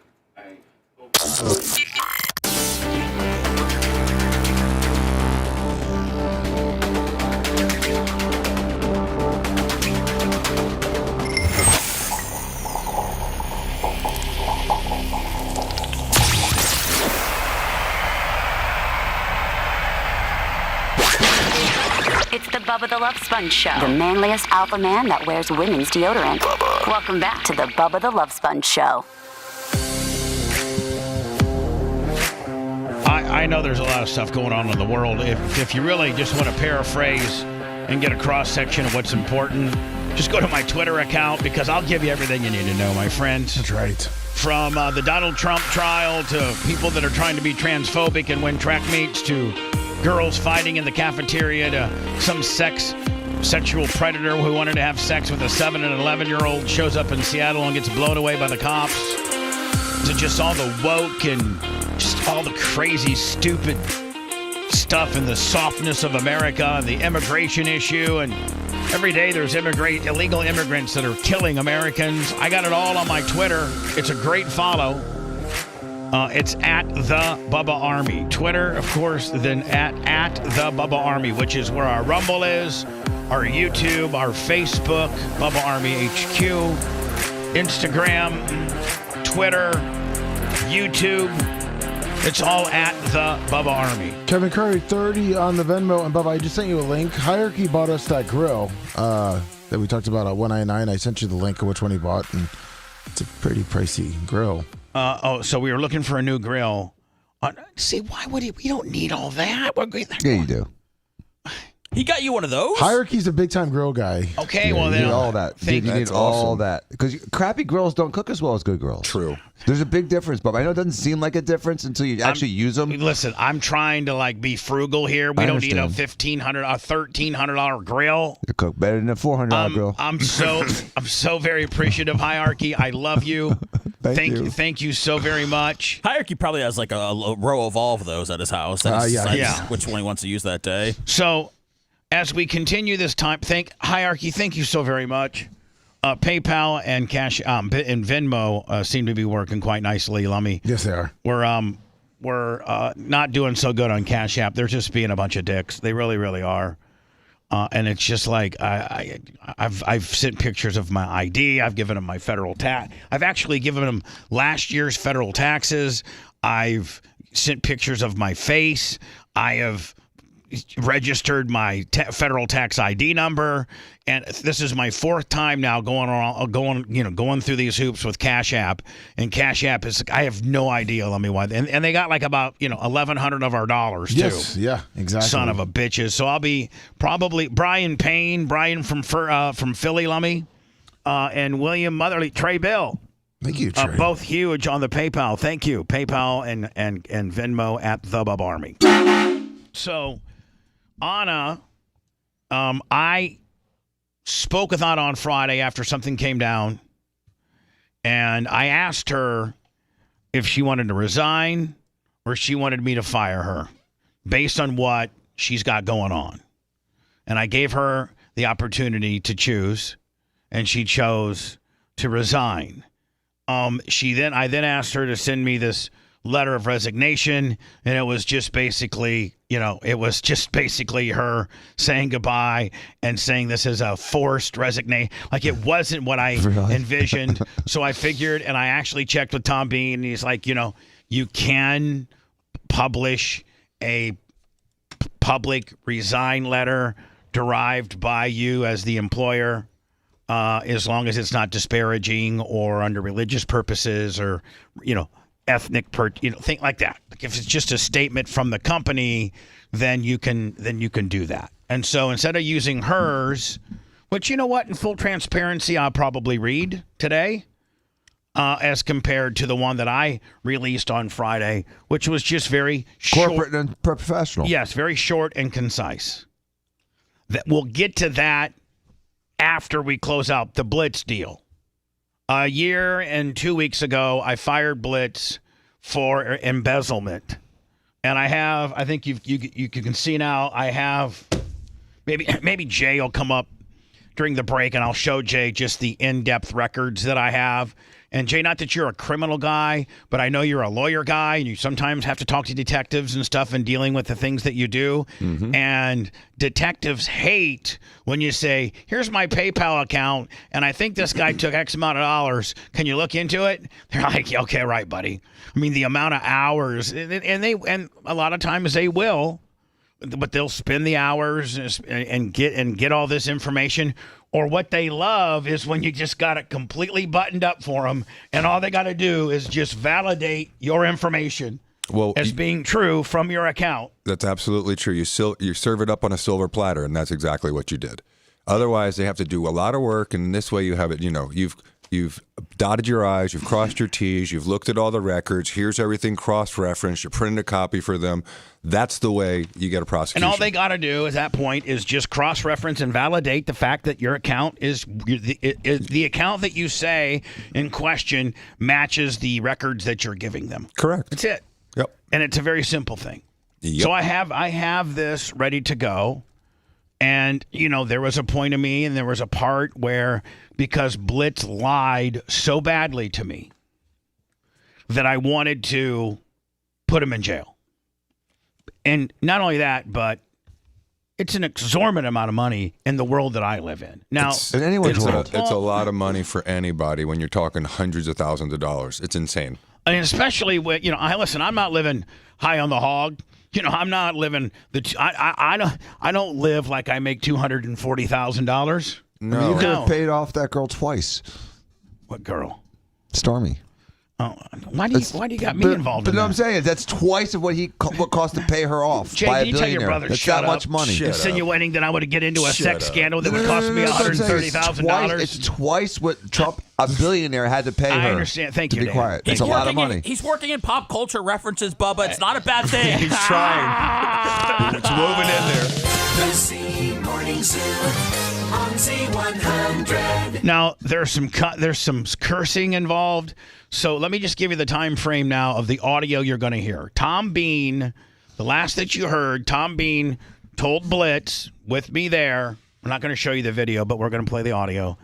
I need you to go through these various expenses, and Tom gave him an Excel spreadsheet and a thumb drive and said, I need explanations for all of these are in pink and all that. Like, it was very clear what Tom Bean needed. And he specifically needed 23 and 22. I'm sorry. Yeah, 23 and 22, because that's what we were filing on behalf of my offer of compromise with the IRS. So we needed for all of our expenses in 22 and 23 to be accurate. Completely accurate. And that an STD kit, a welcome home mat, 10 GoPros, a blink system, shower mats, curtain rods, a dumbbell set, dumbbells, 5 through 50, an AR-15 upper and lower, a side-by-side cover, just all of these things that we know for a fact are not Bubba Radio Network business related. You need to take it upon yourself and be honest to say, this is for my four-wheeler. This is my shower curtain at home. These are 4 mats that I'm using currently at home. This is a home blink system that I'm currently using personally at home. That's what we needed. You needed honesty in a moment when you're in the wake of an IRS investigation for someone to just be honest. This is where friendship goes beyond employment and beyond thievery. And so he comes back and hands me on Monday the information that Tom Bean told him to get. Well, I plug it in I go over to Tom Bean's office thinking, okay, I got it all. So I walk into Tom Bean's office. He's like, you got it? I'm like, yep. Got the thumb drive right here. I plug it in, and Bean's like scrolling down, and he goes, bro, there's nothing on here. I go, oh, Tom, stop. It's in there. It's got to be in there, buddy. He went through, and he's like, he's marked nothing. He's done nothing. He's marked 4 or 5 items here, but we still have 123 outstanding pieces of equipment or supply that need to be, earmarked as such. He didn't do nothing. So now this meeting here you're seeing here is when I come back to Blitz after having my ass reamed out. Tom reamed my ass out. He goes, those are not fun meetings. And Tom's like, why are we even keeping him around? Like, why? See, it's at this point, it's me. Tom Bean's like, I want to, let's gaffle him. Eric Rogan, 25 on the Venmo. Let's call the cops and gaffle them. Get all your records ready to go. I had a guy that did this to me to a tune of $1 million, and I fired him and had him investigated. Let's go. And I was almost like, no, come on, let's. So now I just got back from Tom Bean's office, and Tom Bean made me feel like I was about 5 inches tall and fat.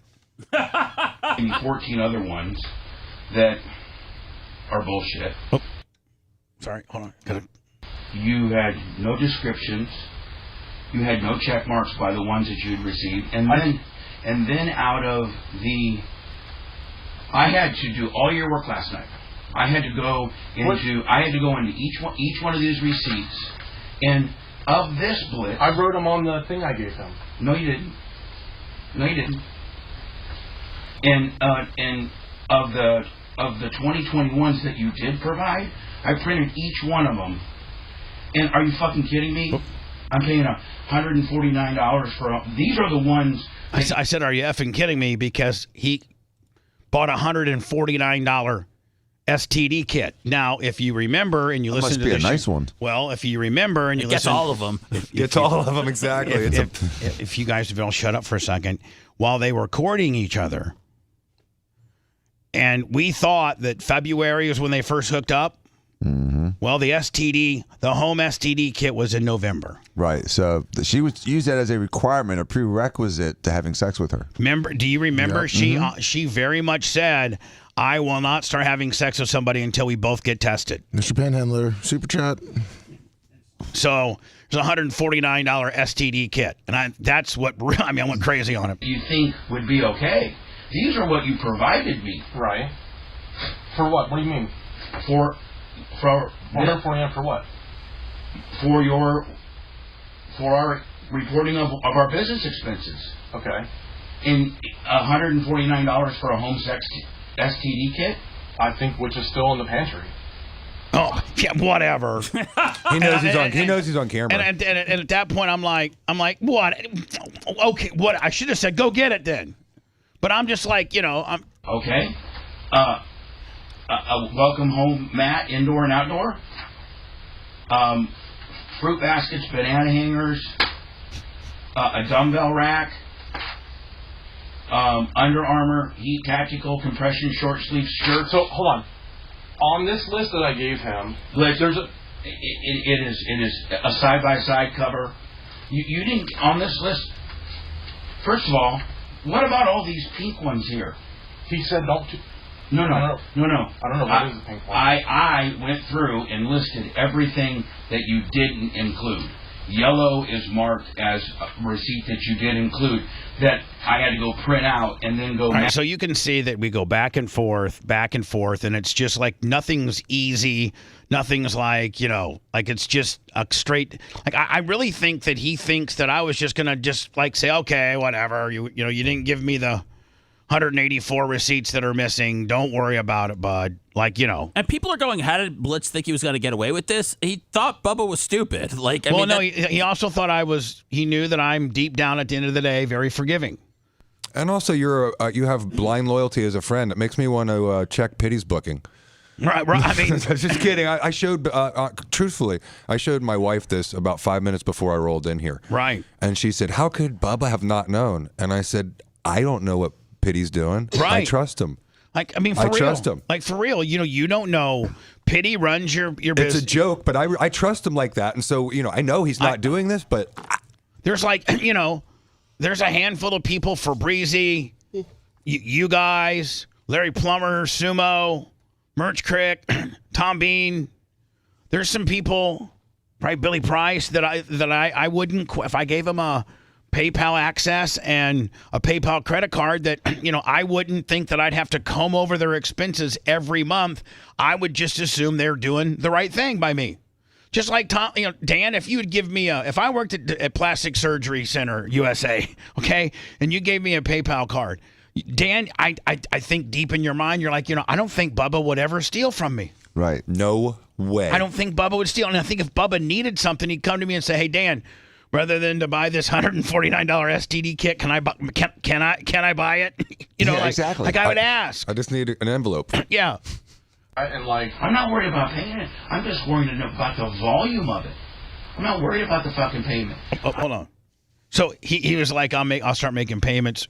For he's at this point. There's a certain amount of. I had to dump it just now because I said the F word. There is now again. We went through a month of this. A month. Amount of forgiveness in my heart for you, but I don't like fucking being missed. I like two F. Well, 1, 2. In case you guys missed it because of it's late and full of F's. It's like that Jordana video from last week. But I'm like, in case it got cut out, it's like I have a certain amount of love and loyalty in my heart, but you're effing killing me here. Buying your dumbbell rack. I don't like buying your fucking kayak. Oh, hold on. So, I looks like I'm saying an F after every word here. And I'm like, listen, I have a certain amount of loyalty and love in my heart, but I don't want to buy your dumbbell rack. I don't want to buy your STD kit. I shouldn't be responsible for this. I should even have to go through here and account all this. If you spent $1,750 on supplies, I always would assume that it was $1,700 worth of stuff that we needed, much like Jay and Pity. Jay, that's Pity's job. Kinstar, $100 super chat. I've never audited him ever. I never would unless something like this happened. If I had an IRS issue come up and all of a sudden this came up and I went to him and I said, dude, did you really do this? I would expect at that moment for him to be honest with me. My friendship would go beyond what had happened, like you were willing to do, but he failed to be honest. And so I never saw all this. And, for me, friendship's one of the most important things to me. So the level of the level of disrespect and it just is blowing me away. Heather Wiz, how about blowing me away? How about blowing me away, Lummy? Heather Wiz, 500 on the PayPal. Must got a big nursing bonus. And I can't wait to find it, Jay. I cannot wait to find it because I think it's in here. Maybe Rhett will be able to find it for me, Lummy. But there's a part of this conversation that I think will melt everybody's heart. This breaks my heart. And I'm not trying to make myself look good. But I tried everything in my power to make this guy not have to get fired. But I said to him, I don't care if it's 5,000 or 50,000. We can work through it. Your job's not in jeopardy. I will not fire you. Go to 3230. Okay. I will not fire you if you're just honest. But it starts with honesty. Is it okay that the Bubba Army feels like they got ripped off also?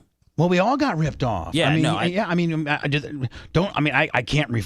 Do they want me to refund their money? No. I just think they're saying that they feel like they're screwed also. Like they feel like you do. Yeah. I mean, you guys contribute money to help our business run, and I'm able to, make a profit or not make a profit based on your PayPal donations. And when my PayPal account's being abused to the tune of $240,000, then that's made things a little tight here. Well, and truthfully, that's the difference between you being able to sometimes make it and not make it, and sometimes being able to bonus your employees and not bonus your employees. And I mean, you run a tight ship here, and this is not like, these are doggy dollars. $200,000 to me is the same. I would be absolutely mind blown. It's an unreal Lummy, amount of money. You know that, before all this, Steven, Rhett knows. You two might have been the only one around, but we were, sometimes you get a $400 or $500 employee monthly bonus. Oh, yeah. Danny and I prosecuted an employee of his who was stealing the cash when Danny was a young plastic surgeon. We talked about this. Yeah, you did, or today. Yeah. So, and we put her in jail. Yeah, I know. So here we go. I just want you to hear this, and I have to go into words. But there's a part of me that says, I don't care how much it is. We can get through it. It starts with you being honest. I say that to the guy. Already found curl bars, kayak things, fucking all this bullshit. You were on fire. Yeah, but you know what? Nobody could say they didn't understand. They didn't understand the severity and my stance on this. You're right. If you want that timestamp again, 3235. Okay. 32. That 5 seconds makes a difference. It's all expletives. I think it might be more what you're looking for. All right. Here we go. I didn't have an explanation for it. I'm talking about Tom, and Tom's like, how did this happen? How did you let this happen? Which makes me feel stupid now. That'd be like if and Jay, please don't think that but let's say Pity was unhonest with you. Right. That's never going to happen. But that's the only example that we're using right now. We've already established that Pity has this sort of power at your business. For sure. Okay. So if Pity had done this, I guarantee you, Steven, that little sawed-off son of a bitch, would walk up to you and say, Jay, how did you let this happen? Am I not right? Yes. Yep. Now, Dan may say it later, but the first one that's going to tear your ass up is going to be Steven, and he's going to be like, Jay, how does this happen? He would Tom Bean me. And 100%. So Tom Bean got up in he's like, how did you let this happen? You've gotten lazy. Oh. You given too much trust to a person? That's your problem. Those hurt, don't they, when they come from Tom Bean? I hate that kind of tongue lashing. Or when you when you have to sit there and take it because you don't have an explanation. Because they're right. Because the only thing you can say is, it's my fault. I messed up. I cannot give you an explanation, Tom Bean, because you're right and I am so wrong and I have zero chance of being right. And so now, Blitz, I'm going to be honest with you. I'm now trying to shift gears, this is criminal. This is embezzlement. If this is what it really is, it's criminal embezzlement. Would I fucking press charges? No, hold on. I said, would I effing press charges? I got to let the dump build back up because I want people to hear this next little bit of dialogue. because I think this will show you a lot. And by the way, the contributions today have been so humbling. Thank you so much, Wizzy 500 and Trey Bill and just Hierarchy John with the cooker. Yeah, just hierarchy with the gas, with the 1500 gas grill. Cable dog. Here we go. Probably not. I could never do that to you. But I said, could I press charges? And I answered my question was, probably not. I don't think I could do that to you. That's somebody that because I loved him. I loved him like the level of love that I have for Dan, the level of love that I have for Sumo, the level of love I have for Larry Plummer, Jimmy Clevis. I'll fill that spot in your heart one day. So, it's a fucking... God dang it. Lummy, this is one of those things we needed to... You were just full hot. I mean, you were trying to also be just, true with them. You're letting them know from the heart how bad this is hurting you and that you don't want to do anything. It's just sad. Lummy, it's just tough. We should have sledded through it on the podcast, that with the language. Because the dumps... We can let it eat on the podcast later. Mm-hmm. I know, but... I think I got to get through this little part okay. and it's just I think it's late and the more F-bombs, the jerkier it sounds on terrestrial radio. Well, just summarize it afterwards by saying, the F word, F-bomb, and then no, but you have to say when I don't know where they are, and so when they go over the air, I have to hit dump, I understand. Which cuts out 7 seconds on both sides, which then makes what I'm saying doesn't make sense once the dump finally catches up. It's a whole technical side that. I wouldn't get. You would get. I just have to spend some time to explain it to you. Need to. You have the ability to wrap it around. Rhett, do you know? Is it chocked full of these F-bombs? It's not chock full. There might be one or two more displaced, but they're not like heavy. Even light F-bombs will get you in trouble. I know. I'm sorry. Should I go into words and try to write down the F-bombs?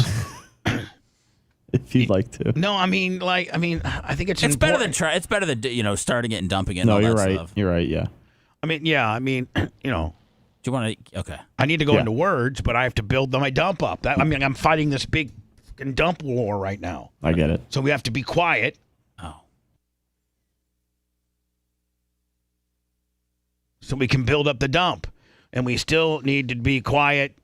Probably one or two more times in order to build up the dump. I need to listen to this. Obviously, we were not. This is very on the fly. Don't think we still haven't even got into why Anna got fired. That's why I'm here. This is the prelude to that. The prequel. Yeah, that's right. The prequel. Sorry. It really is. The appetizer. Yeah, I had this, cut up and cleaned up for you. No F-bombs, but I think it went up kind of late yesterday. Oh. So this is what I've been dealing with. So when Anna catches an attitude with me, or Anna's incessively negative with me, all I associated is Blitz. Right. And That's all you can see. And how do I not? There's half of my world that says, he should be in jail right now. There's all of the Bubba Army that feels robbed. And then there's me that feels robbed and stupid. You know what I'm saying? How could I be so stupid not to better investigate my monthly PayPal? Well, the reason why is because the person that was in charge of it and bought things that were supposed to be Bubba Radio Network related happened to be one of my very best friends in life that I literally would trust with anything. And that's what hurts more is when that guy steals from you. When the guy that you don't know steals from you, it hurts a little bit, a lot. But when, somebody that's in your inner circle, that's been your roommate, that helped raise, when I was a single dad, he helped me with Tyler. That's right there says it all. Someone that you trust to babysit your child. Yeah. This guy babysat my child. This guy was my family. That's a whole different level of trust. Let me go into words, Lummy, because my dump's built up, and then I have to go through this and find the F-bombs. And then, Lummy, we got to get into, before we leave, the Anna deal. Yeah. If you want 24/7 on-demand Bubba and the crew, go to BubbaArmyHQ.com. Right now. The Bubba the Love Sponge Show will be back after this.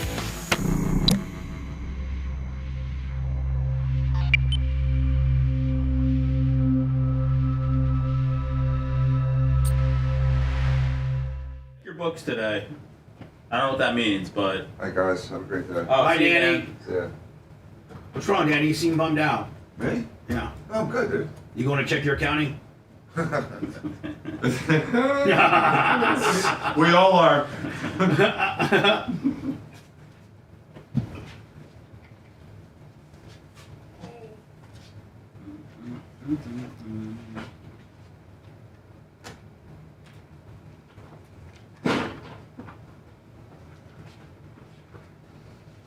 What? Let's block Mandingo? That's crazy. He moved to. Jay moved to Dr. Dan's mic. Okay. If that's okay, I'll go back if you'd like. No, you're good, buddy. What's going on, Tuscan? Miss you, buddy. It is trick name. Learning a lot of this for the first time myself right now. Sad. But the numbers are great. You guys are kicking ass today. But he just texted me and said, I expect an audit at 10:30 today. God bless him. That's like, he said, obviously I'm just joking, Penny.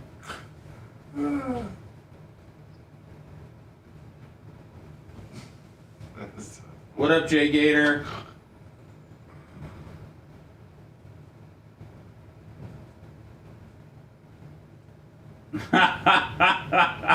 I just saw the balloon in the shot, Brian.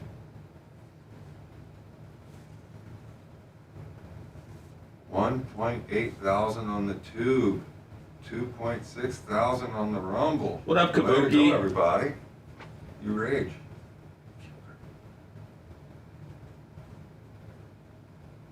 No, Biggie, I think the surprise is actually going to come at 9. I think maybe they try to trade it for Marvin Harrison. What up, Grouper Lips? How you doing, buddy?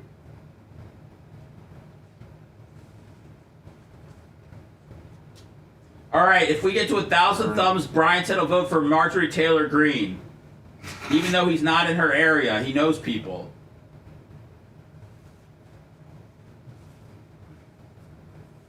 Oh, Iggy, it's all good, man. The only haters I was worried about were the ones that were threatening my life on Instagram, but... I got one of those. Yeah, and here... Instagram? Yeah. I thought it'd be more X. There might be some on X. I got one on Facebook Messenger that really wants to kill me. That I may have to go to the cops with. That's an annual occurrence now. That sucks. He thinks that I'm dating Janessa Brazil and I'm taking all of his money. Oh, that dude? Yeah. He just texted me yesterday and said that threatening to kill somebody is not a crime. I wouldn't bet on that, dude. Oh, yeah, the draft is Thursday, isn't it? Yeah. Big Longer. It's Thursday. Hello, buddy. Iggy. Good to see you, too. Thanks, Big Grease. I appreciate it, guys. Haggard South. What up, T-shirt Will?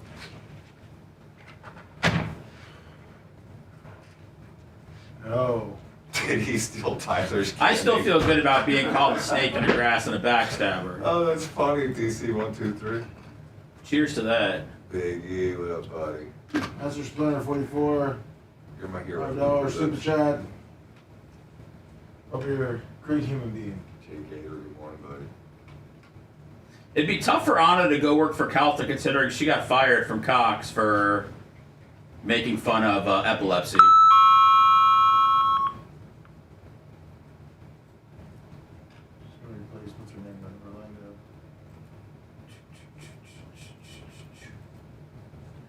Did we get $5 in Rumble super chat for Master Sure Splinter? did. Bubba's a great human being. Well, what about the Seth part? Oh, Seth looks extremely happy. I didn't get a chance to He's listen to back. any of this. Fuck. I just wanted to put Bubba over. I'm sorry, Seth. Level 1 felony. And if I do that to you, your life is ruined. Your life is ruined. You got to lawyer up, potentially go to prison, be a registered felon, and lose everything that means everything to you. Guns and your freedom. And quite frankly, I couldn't do that to you. I couldn't do that to you. I would never do that to you.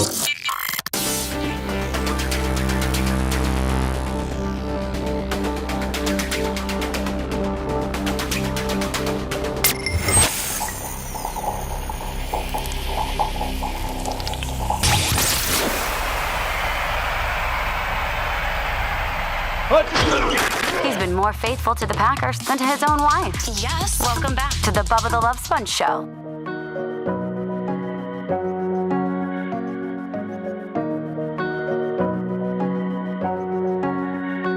Lumpy, I was going to try to listen to that tape and find the F-bombs, but I got busy with the text exchange involving this situation. And let me see. Is everything okay? Let me see. Well, no, I mean, I got a lot of things going on, so I wasn't able to write the F-bombs down. But I think I'm clean here for a little bit.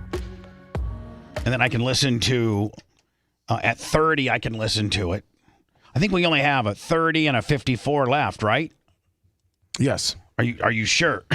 Yes. I got us down that we're so on time that I could go to 40 as my break 7 and then 54, 55 for break 8. Correct.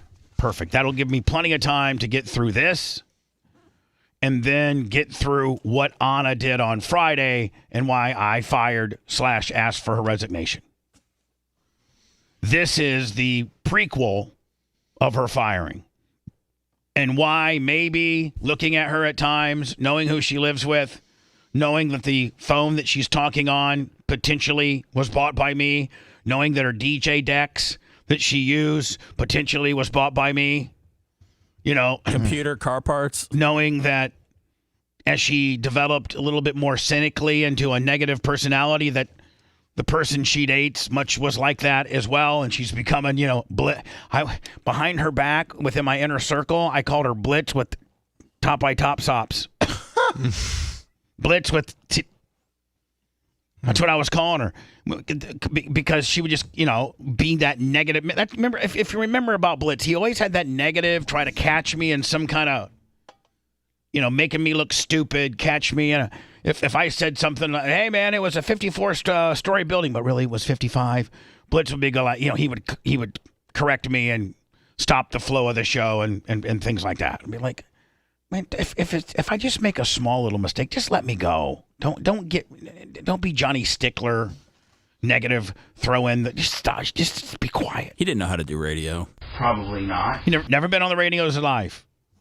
Never will be again. And I mean, people people think that people are entitled. I gave Blitz his start in radio.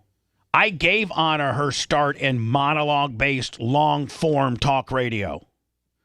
Anna was a night chick on a show that she was third wheel on that couldn't necessarily run wide open like us at night. A very non-significant personality. And part-time. And let her mouth get her in trouble. I could never do that to you. But it's a fucking... It's Dang it. You know what I'm saying? Let me how frustrating this is. Yeah. And if I just would have had enough time, if I didn't have to handle this one thing in between, and now Seth, we're a minute less. Bubba, let's break it down. Let's just break it down to the pod. I know you want to play it, but we can. No, I think that's the last F-bomb. Okay. I do. All right. It's a level There's 1 one more. felony. Do you know where it's at? It's like right here. 33 on the dot. All right, pass that one. Okay, then that should be it for a little bit. All right. Sorry. And if I do that to you, your life is ruined. Your life is ruined. You got to lawyer up, potentially go to prison. I mean, and Jay, you know what I'm saying. If I was to press charges on him, he's got to lawyer up. Yep. And criminal lawyers don't work on contingencies. No, it's non-refundable retainers. Right. So he loses guns. Yep. I mean, look. You're a registered felon and lose everything that means everything to you, guns and your freedom. And quite frankly, I couldn't do that to you. I mean, I appreciate that. I couldn't do that to you. I would never do that to you. I don't give a fuck what the amount is. No. Yep. We had a good run there. No, that gets the point across. And I think now that the dump is building up, I think I go and say, I emphasize, I think this is the most, I'm trying to find this part of the tape, But Lummy, I think I say something like, I don't care if it's 5,000 or 50,000. We can get through it, but you have to be truthful with me. I will not fire you. I think does that Rhett, does that say that on here? I think it says that on here. I'm sure it does, but I don't know when. I'm sorry. But by the same token, if you were in my shoes and this was your business and this is just our first year. By the way, our first year, we have 3 more years to go through. Bro, I've cried about this because I never thought that you would do this to me, ever. You know. And you don't hear him deny it, do you? No. I gave you that card because I genuinely trust you with my life, and I'm giving you that card, and you've taken advantage of it, and that's what it is. And we haven't even delved into the other years. So I don't know what to tell you. I cannot go to Gainesville, sit in. So he met me. This is a Saturday morning. He met me at the track. I mean, met me at the studios because you remember he was going to go to the Gator Nationals, and I said I cannot sit in an RV, a 33-foot RV, courtesy of Giant Recreation World, and act like I don't hate you. Trailer with you for fucking 2 days and act like I'm not just absolutely beside myself about you. Okay. I understand that. And, I mean, I'm now looking at, okay, what if we have to get rid of Blitz? I think this is very telling. I can't keep Anna. I can't. Because, I know she loves you and I want you guys to stay together. It's going to be so uncomfortable. She's going to hate me because I fired her fucking boyfriend, and her boyfriend's going to hate me. I decided to dump it again. But, I mean, for those that aren't having to hear the dumps, it certainly, shows a lot. Well, you're going through the unintended consequences of whether you have to prosecute him or not. And what that means for him, his relationship, for you and your friendship. You're giving him every opportunity to just say, I'm sorry, I'll fix it. But there's silence. And so everybody that's been a critic of me of years, for this past year, and I've been a little hard on Anna, and I've been a little on edge. Now, maybe you'll give me a little bit more credit that I'm a little more worldly and a little bit more of a gentleman and a little bit of a better person than you have made me out to be. You tried, but she should have left that day. Because fucking, because you're gonna.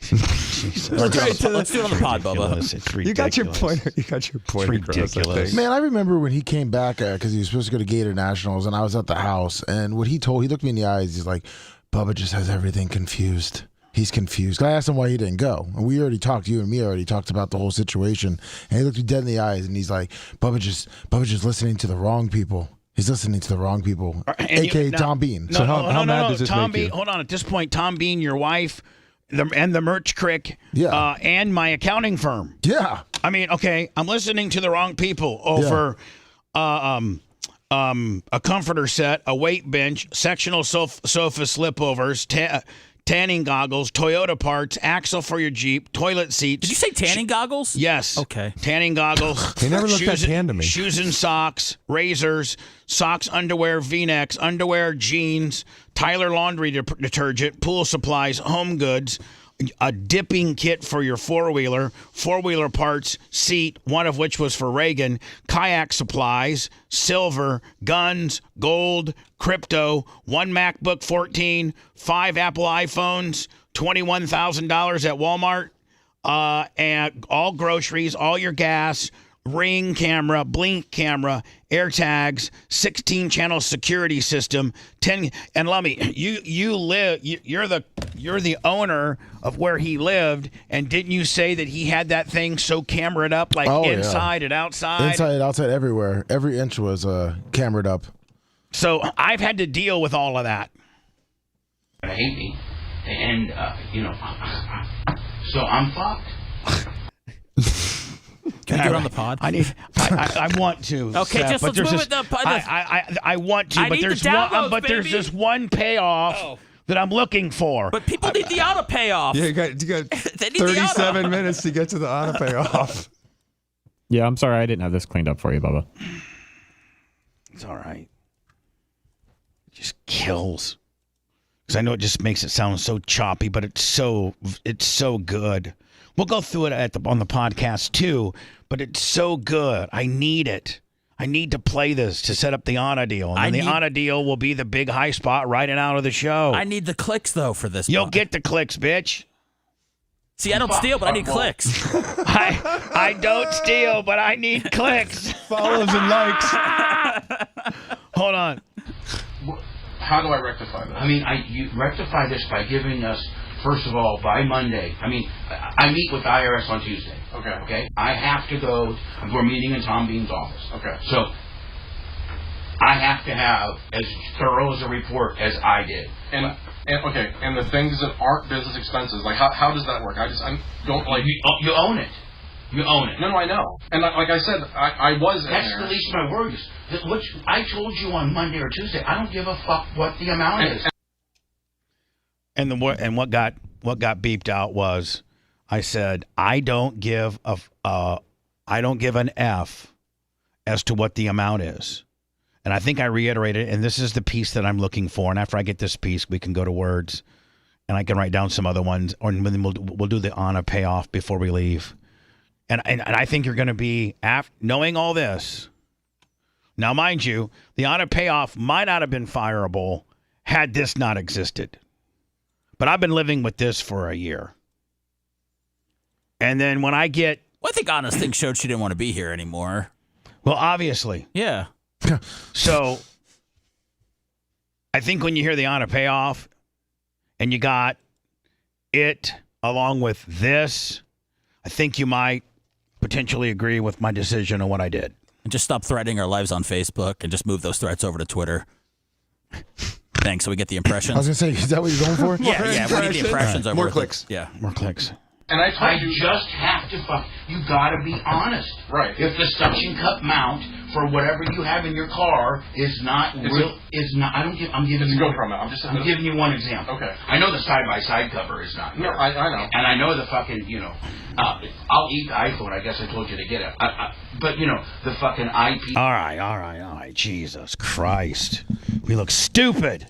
You were very angry that day. So I'll go through this later today on the podcast where I can get it, because I hate when I have to keep dumping for the terrestrial show. It sounds horrible. I've seen it. I've heard it. It looks like they don't even know what the hell we're talking about right now. Hardly do we. Here is the start of the Anna story. So Friday, I'm watching her show. And she's like, really, really, really doubling down on this racist deal.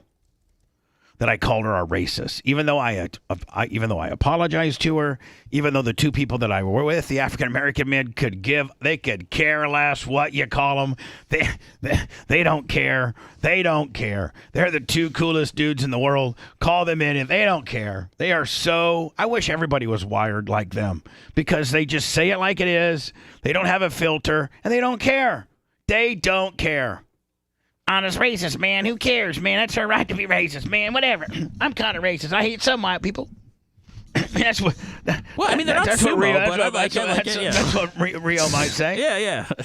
So Friday, I'm watching her show, and she's like, I just can't get over the fact that Bubba called me a racist, and oh my God, that's the worst thing you can call somebody, and I am the furthest thing from a racist. And Anna, yes, agreed.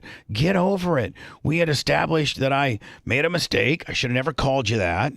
It was, not a big deal. It wasn't on a show that, it wasn't on a terrestrial show that more people heard it at the time that it was delivered. It's a podcast show. People run a little bit looser on podcasts. It's not a big deal. And as soon as you approached me about it on the phone, I said I was sorry, and that we would open up the show with it the next day with an explanation as to that you are not that and that I'm sorry. And I quite frankly thought it was over. So she starts talking about it on Friday. And I'm like, I told the merch crick, I almost feel like going down there, down to the station and telling her, let it go. Let the racist stuff go. So her show ends. No big deal. All of a sudden, I get a phone call. And I get a phone call from somebody that we work for. Well, I'll just tell you. Well, no, I'm not going to tell you.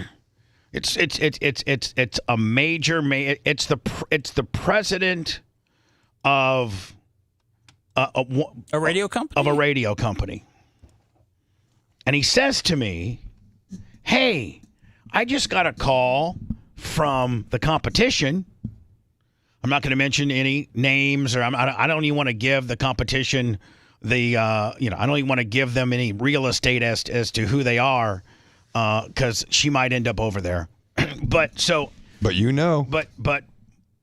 my guy who I work for says that he got a call from the competition who he still has some friends over there.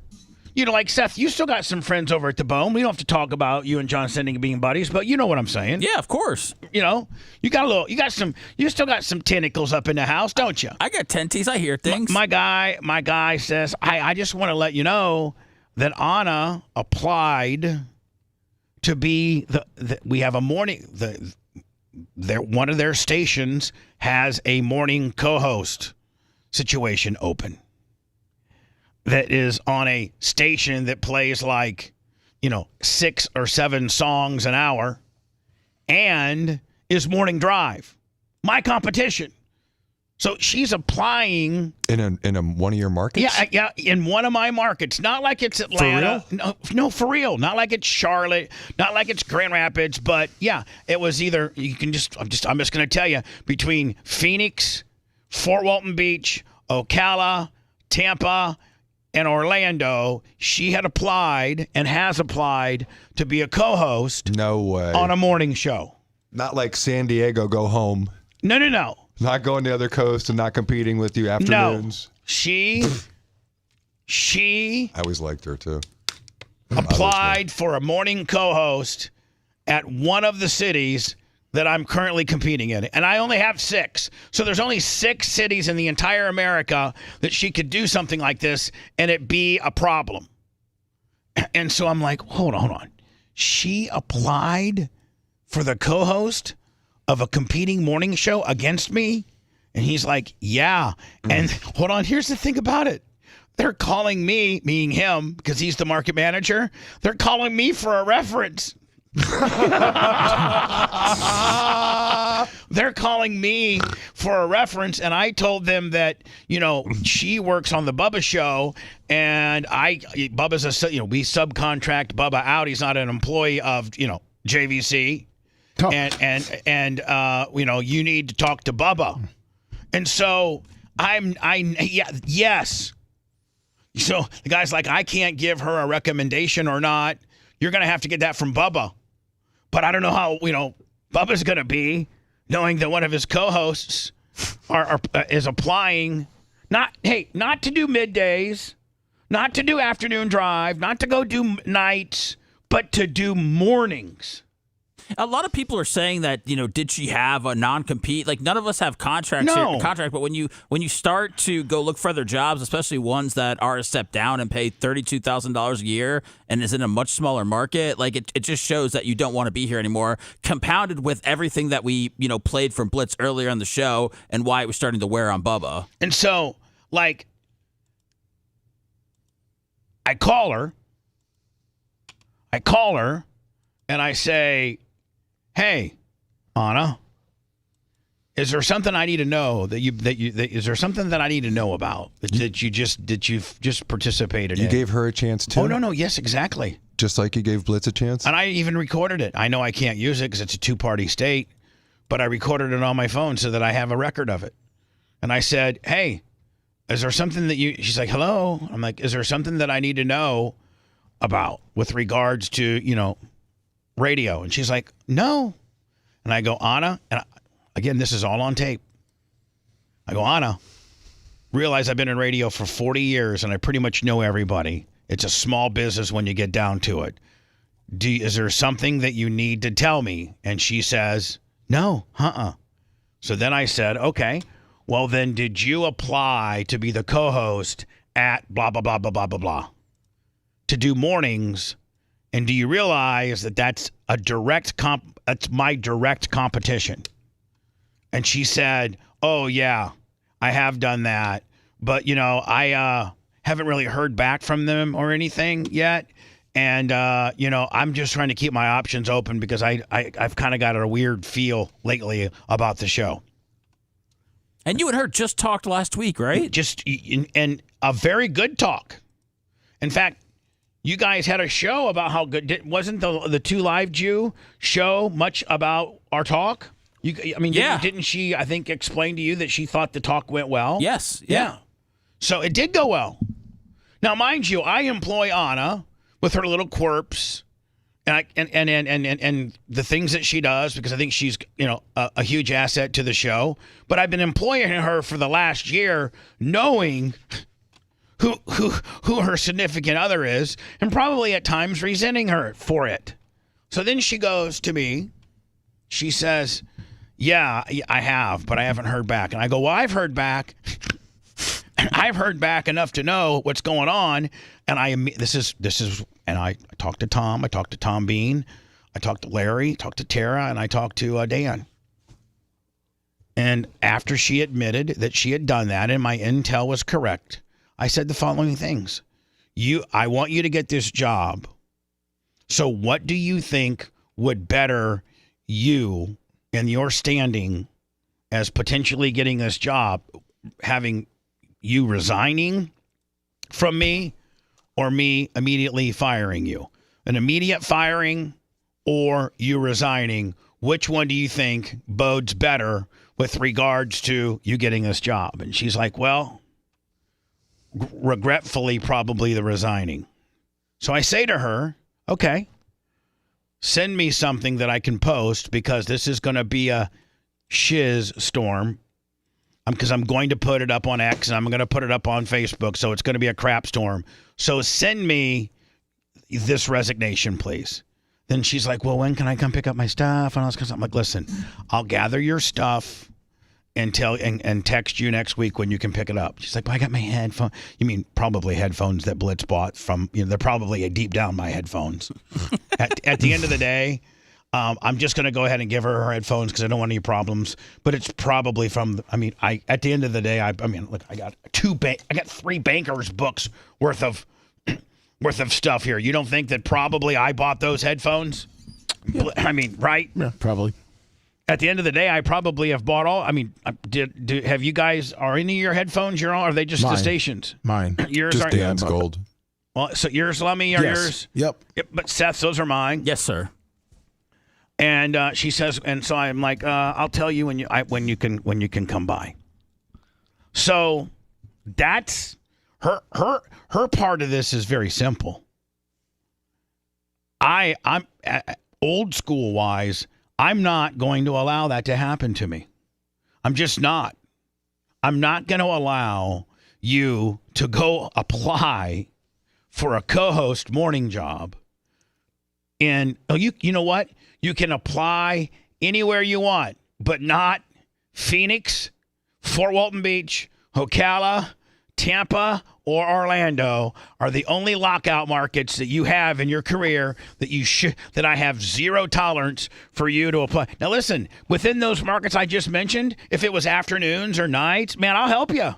Yeah, what would you have done if she'd asked you? If she would have for mornings? Just in general, I'm feeling a little unsteady here, and I'm trying to see what my options are. Would you help me? Yeah, I will.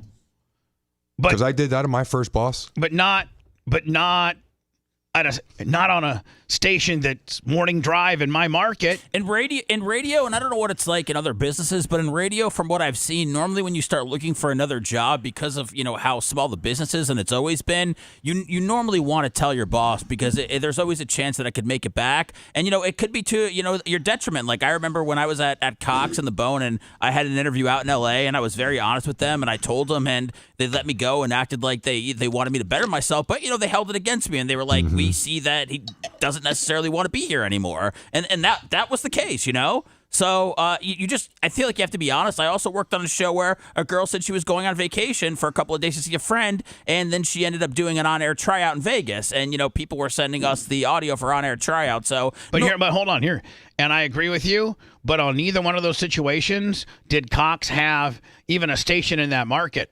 Cox has no stations in Vegas. Right, Well, they were going might have. somewhere They else. might have Vegas, but I don't think Cox has. I mean, as mad as they could be at you, Seth, because I knew you were checked out. Cox doesn't even have any stations in L.A. No. Well, they weren't worried about competition. They just more worried about me just not wanting to buy into whatever the bone was at the time anymore. So that is my honest story. It's pretty much that simple. It didn't take that many minutes. I can go into words. Let me listen to this last little bit, and hopefully play it and find what I'm looking for, and then I'm sure we'll continue this topic on the after show. Are you going to play this tape on the after show? The one that's up now? Yeah. Well, people were asking like if you were going to play like either the Tom Bean one or this one, like a little bit more on the podcast. I guess we could dive deeper into it without having to worry about language over there. You're damn right we are. Yeah, so Seth needs those clicks. It's good content. Sure, yeah. I need some clicks, baby. Yeah. Want to listen to the show on demand and on the go? Enlist today at BubbaArmyHQ.com. Sign up and start listening. The Bubba the Love Sponge Show will be back after this.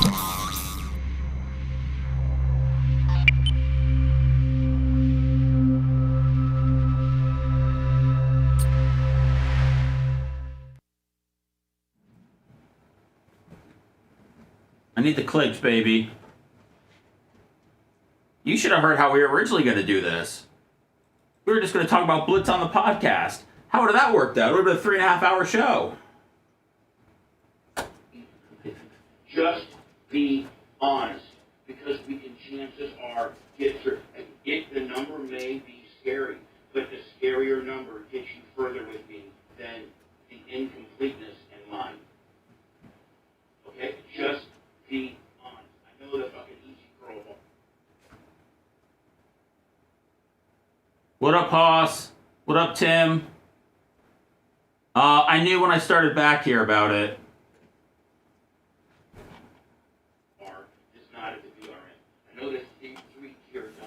Hey, Maria, welcome back for the cruise. If you are back.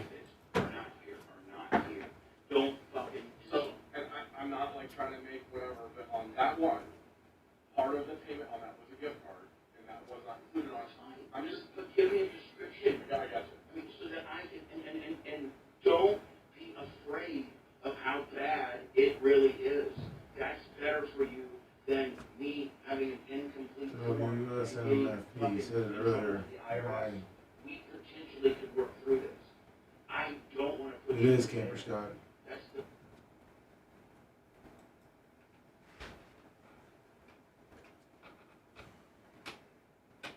Last thing I want to do, sure. But I will tell you, I have a box ready for law enforcement, all ready to go. I have a bank response ready to go, because I don't know you.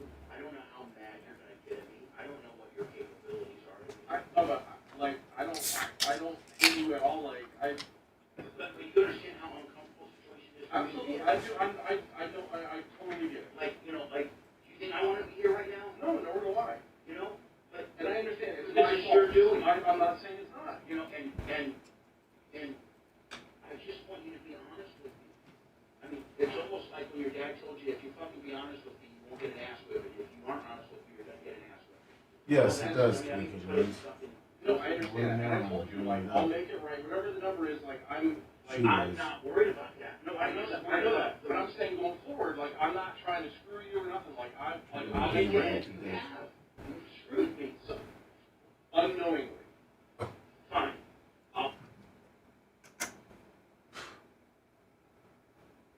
Lunger. I'll accept that. But it's still. Because there's never been in my heart hey, I'm Cut her ups. it's that's never been it. Right, Natalie. And I don't complain about that. I know, but why would you do that? Why would you fucking be scared and doing shit like that? In the pantry. What's up, Bama boy? All you gotta do is be afraid of yourself on your first mission. Keep that out of my world. You can't I've been in the And that pantry was a couple times. right. You didn't see the STD kit? It started out being like him order one.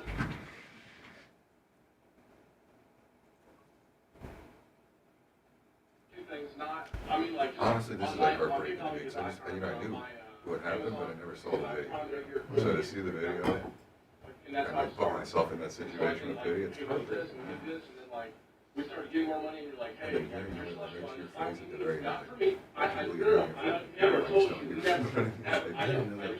That's like, And that was, so like, I was there, so I think about it, it was teaching me very well. I think CRM, it's not, I mean, I don't know what you know, those are I would go to your fucking house, go through your shit, do the fucking car, not doing that. I was some other fucking guy. What's up, Jay Gator? I would literally have law enforcement. That is still, and I want to emphasize to you, I don't give a fuck. hope you're somewhere fun to read about Mama. Need the data. Right. I don't need She's back. She's back. Was she on a cruise? I need the honest truth. Honest trouble. Yeah. If in an environment trouble, you're in trouble. Yeah. I mean, yeah, and I don't want anyone to be in trouble. Well, we're headed down that road. So, you know, and I struggled with this. I worked on this for 7 hours yesterday. I went and bought Excel and I plugged it in my computer so I could get through it. Good morning, Maria. This is just, it's not right, Chris. It's not right what you've done. It's fucking wrong. Well, I apologize.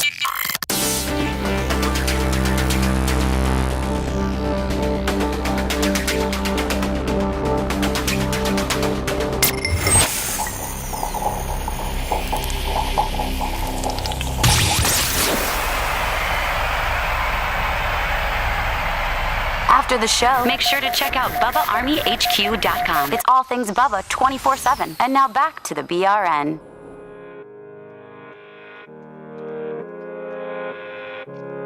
You know, I don't think Seth realizes that it still is 5 minutes and 20 seconds. Yeah. Seth is so. He's a pro. He's so radio pro. He's so shot out. He has no idea. Does it?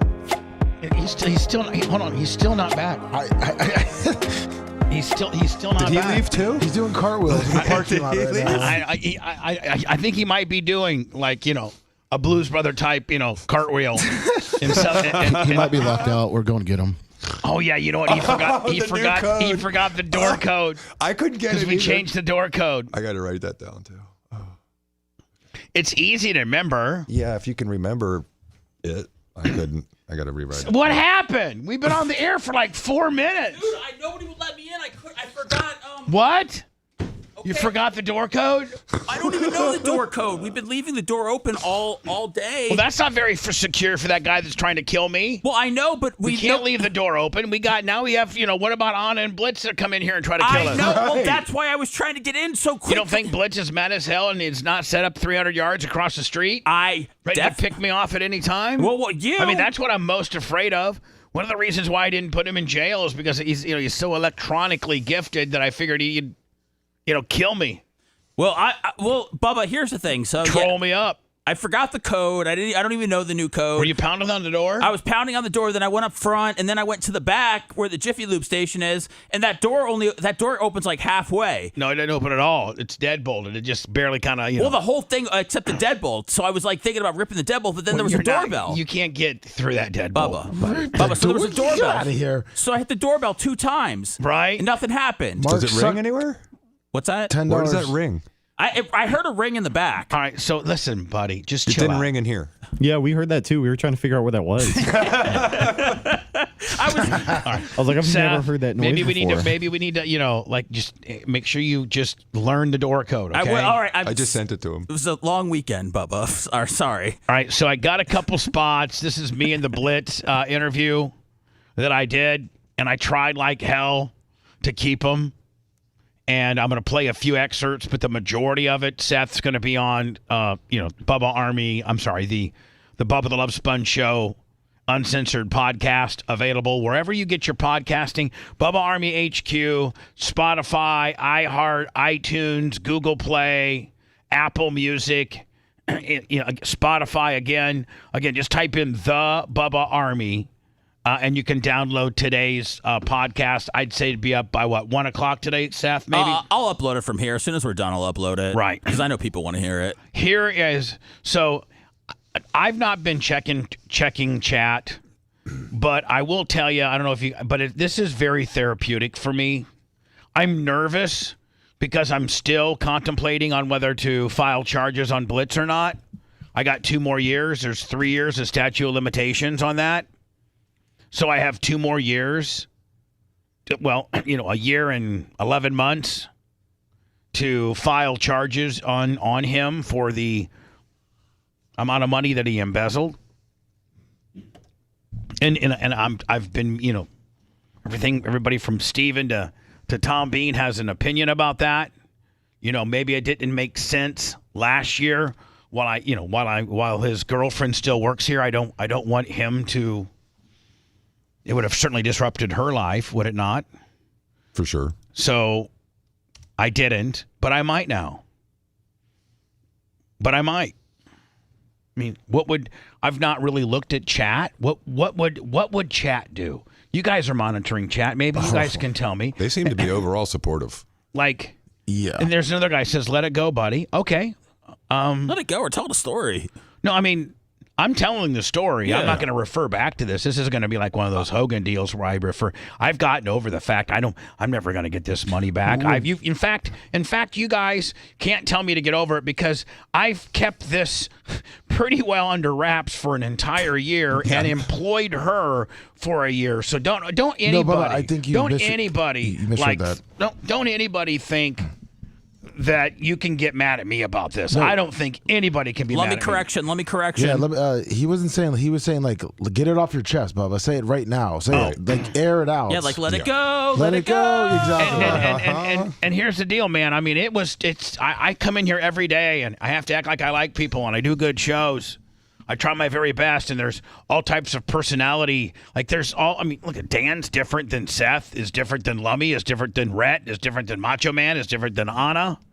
And I've had to keep all that juggled while dealing with Anna and engaging her into the show, making her feel like she's part of the program, making sure that she goes to the promotions, all while having just done, and at the end of the day, a lot of my advisors wanted me to get rid of her, saying I don't think that I could, do both, but I did.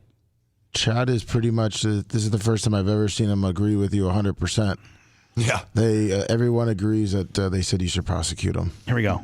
No, I know. And I know the fucking, You start right with an F-bomb, Bubba? I know Rhett just cringes. It's all right, Bubba. You got, I got a lot going on. It's Monday. It's birthday. Happy birthday. Happy birthday. No, tomorrow's my birthday. No presents tomorrow. Here we go. I'll eat the iPhone. I guess I told you to get it. But, the fucking iPhone. Jesus. I write them down, but I don't write them down, and I don't write them down correctly. Oh no! And it's like, I'm like, if you're a second or two off, then it makes all the difference in the world. Do you wish you had Anna here to yell at and blame for this? No, I don't. Okay. I'm so over her, especially when she lied to me. Had she not, she lied, and she dishonored me. And I'm not about but why she's even being considered for this job is because I've made her I've made her into a viable radio personality. There's a poll up on YouTube if anyone wants to vote. There is? Yeah, should Bubba press charges? Yes or no? On YouTube? Yes. Yeah, 85% say yes through 100 votes. All right, let me continue. Just be honest. Because chances are get through. The number may be scary, but the scarier number gets you further with me than the incompleteness and lying. I think you can't be any more fairer than that. I truly believe you when you said that. I meant it. Yeah, I could tell. It's like, don't be afraid of the number. Be afraid of not telling the truth. We can get through this. We can get through this. Be honest. I know the fucking easy curl. Oh Jesus! Did you say easy curl? Yeah, he bought an easy curl bar with weights. You think once he started getting into shape is when he really started racking up the charges? He goes on, and I'm just going to leave it with this because I'm going to have to play the rest of this on. I will play it in its entirety, but here is his here's something that I wanted you guys to hear. and then we'll pretty much be done with the show right here. I would go to your fucking house. You know, some people. One more F-bomb. My head's going to explode. It's going to absolutely explode. But people in chat want to know, is it a slap in the face when Anna brought the No, it's a dumbbell slap back? in the face, all these goddamn F-bombs. I'm sorry. One more time. What was this? What now? People are asking, do you think it was a slap in the face when Anna brought you that dumbbell, just knowing, like kind of throwing it at Seth, but with knowing that all the weights and stuff that he bought? I think it was a disrespect for Anna. Every day she walked in here and tried to act like she was my friend, and then she should have kept her big mouth shut on this one little mess up that I make. I call her racist on a podcast, and I apologize profusely. And for her to double down and be condescending, and the way that she has, listen, now, you know what? Now everybody's rewinding for the last year and be like, man, Bubba has, melded down on her 2 or 3 or 4 different times when she's gotten on this negative kick where she's always trying to thwart him. And now maybe you know why I'm a little bit ultra sensitive on her screwing with me. Chief Charlie 21520. Maybe I'm sorry. Go ahead, Lummy. I'm sorry. Chief Charlie 21520 on the super chat. Maybe you now can rewind and understand potentially where my head has been for the past year, and I've tried to be the strong soldier that I was and keep this show together. And had she not applied for a morning show to go directly against me and one of 6 markets that I'm heard of, she would be in that seat right now. She wasn't on the verge of getting fired for anything. No, nothing. I wasn't mad at her at all. You guys had just talked less than a week ago. Go through your shit, see what the fuck you got. It's literally like I can't. It's like No Doubt, don't speak. Or their other song, like I'm Just a Girl. That was a good too. Anyways, they just did Coachella. I missed that. I got to go watch that. Yeah. 717 JR 999. Punch some super chat. Because it could be such great radio, but it's sucking right now. Are you mad at yourself? Yes, I'm mad for cussing? not being prepared. It's my fault. I threw this upon everybody that we're going to use it last second, and it's not in. Rhett's as mad as I am. I guarantee you he is, but he didn't have any time. It's myself. I didn't even tell him about it. I just sprung upon him, so it's not anybody's fault. It just pisses me off. It's been a long day. I can't shut my fat effing mouth long enough without saying an F-bomb, every 5 words. Here's my last attempt to pay. Here's my Goodbye, last. everybody. Here's my last attempt to get some what me and Blitz talked about in a year ago. This is my last attempt. Not doing that. If I was some other fucking guy who ended up. Oh, that was a couple seconds. This is good promotion for the podcast. Rhett, are you cringing as much as me? A little bit, yeah. It's all right, Bubba. Bubba, I understand why you want everyone to see it, because this is truly fly on the wall moment. You're Yes. sitting here watching. This is the act. But I can't I get never through knew it. this. I knew the general details, but I never saw this. And I'm having, when I watch it in between the commercials, it's riveting. I can't pull my eyes off it. So I understand why Seth wants to get it on the podcast. It's mind-blowing what you did for him. Unbelievable. So I know what you're trying to get across to the audience. Maybe tomorrow you can clip those parts out. But I mean, it is mind-boggling how nice you were. We're doing it I again. would literally have law enforcement here, and you'd be getting arrested right the fuck now. Well, the poll before we go is 85% yes, 15% no. It's pretty strong. So listen, we're going to play the entire tape.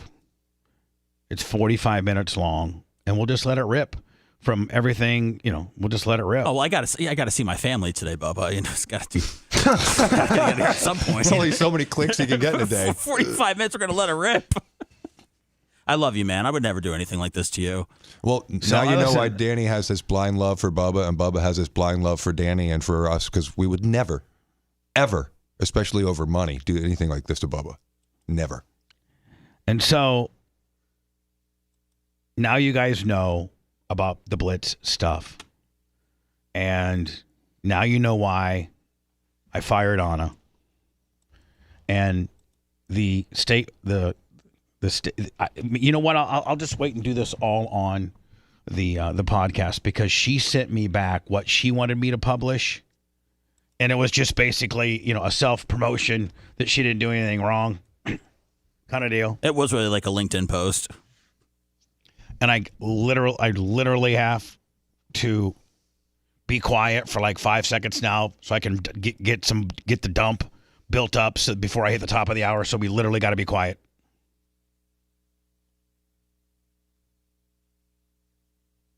And Rhett, please know this type of stuff just makes me go. I literally will. I'll have to medicate more tonight. I totally understand. Oh, You need some weed?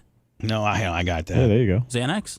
I need everybody to be quiet. I got 7 more. Oh, jeez. I literally have 17 more seconds of dump to build. On the last break, we'll be okay. You can go ahead and go. I can go? Yeah. All right. It's just on the